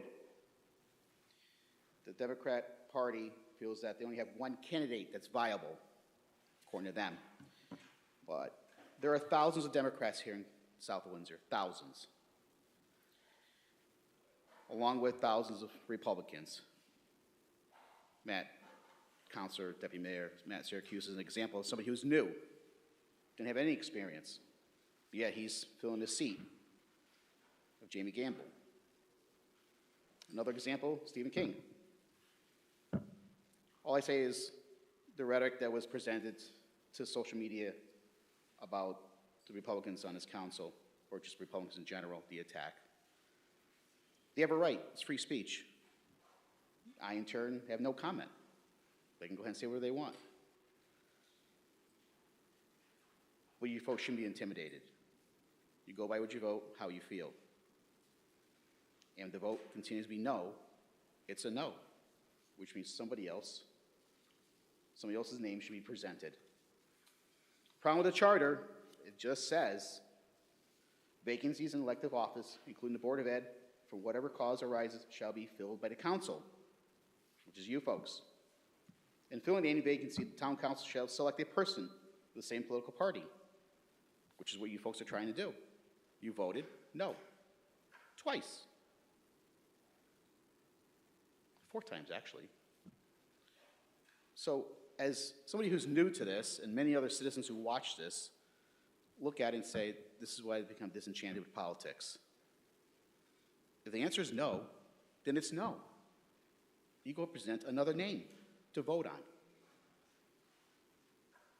So, all I say is, vote how you feel, but if the vote comes as a no, it's time to move on to a different name. Thank you. Thank you. Anyone else like to come forward? Seeing none, moving on to 16, communications from the council. Councilor Carey? So I have a question. Maybe it's for our town attorney. As a council, because the charter says we need to replace this position, would it be appropriate for us to, send some type of communication to the Democratic Town Committee asking them to please submit a new person for consideration? Sure. Okay.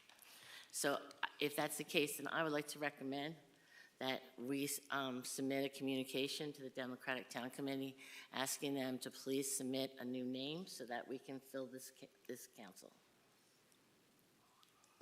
Anybody want to second that? Thank you. Oh, yes. I'd like to make a motion. I'm sorry. I'd like to make a motion, if I'm allowed to. I'm never quite sure. Thank you, Steve. I get confused. I'd like to make a motion that we submit a communication to the Democratic Town Committee requesting that they please submit a new name for consideration of the council so that we can seat someone on this council. Okay, we have a second. Any discussion? Deputy Mayor? Yeah, thank you, Madam Mayor. I was going to ask this regardless of you bringing this up. I know the name can come from anywhere, correct? It just has to be a registered Democrat. Correct. Is that correct? Now, can the Republican Town Committee conduct interviews with Democrat candidates that are wanting to serve? Can that process be handled through them? Sure. And then they could email the clerk of the council that they have a name they'd like to appoint. I have no idea if that's allowed. There's nothing preventing anyone to talk to anyone about this. I mean, okay. There's no rules about who you can talk to. You can, all it says is that the town council has to appoint and fill the position. Got it. Thank you. Okay, in this resolution, your motion, who are you asking to request the Democratic Town Committee to submit a name? I mean, Are you just looking for a consensus then, or I mean? No, I think that, either it comes from the town council that we're sending them a communication saying, please submit a new name for our consideration because we would like to fill this position.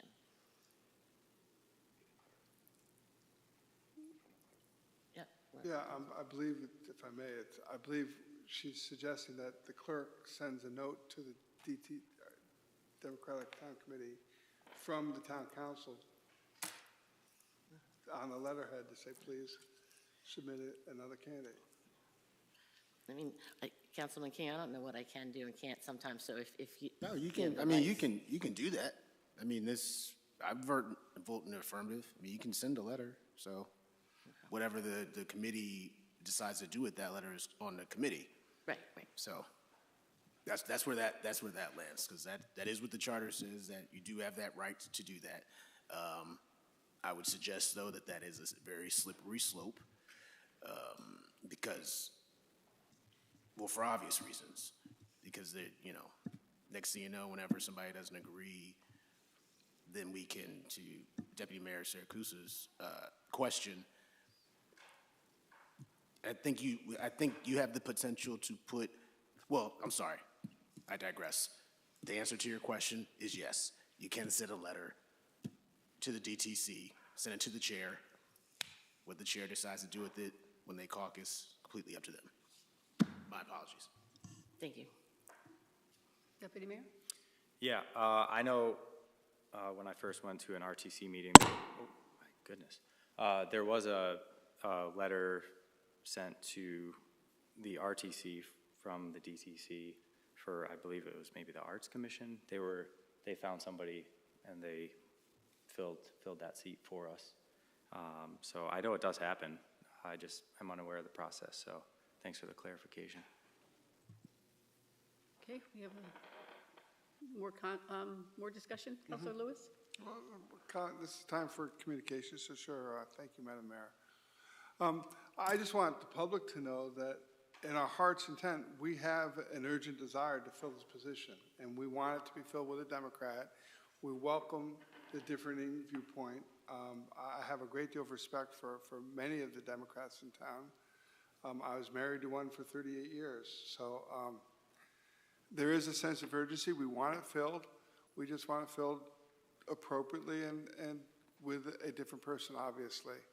So I'm not trying to demean anyone. I have a great deal of respect for Michael Pare and his efforts to speak to us individually. But the process has gone through its process, and it's moving on. So we're just asking them to please move on, and we're not trying to avoid anything or block anything. Thank you. Okay, we have a motion. We have a second. Any further discussion? Seeing none, all those in favor? Aye. Opposed? Seeing none, motion carries. Moving on to 17, executive session. Deputy Mayor Siracusa. Thank you, Madam Mayor. I'd like to invite Town Manager Michael Maniscalco and Assistant Town Manager Scott Roberts and any other appropriate personnel deemed necessary to discuss 17A, discuss the possible sale of town-owned land pursuant to Connecticut General Statutes 1-210B7, 785 Sullivan Avenue. And item 17B, to discuss a tax abatement for Project Finn located at 30 Talbot Lane. Thank you. Moving on to, we will be adjourning the regular meeting from our executive session, so we will not be returning to this location. So I'd like to wish everyone a good night.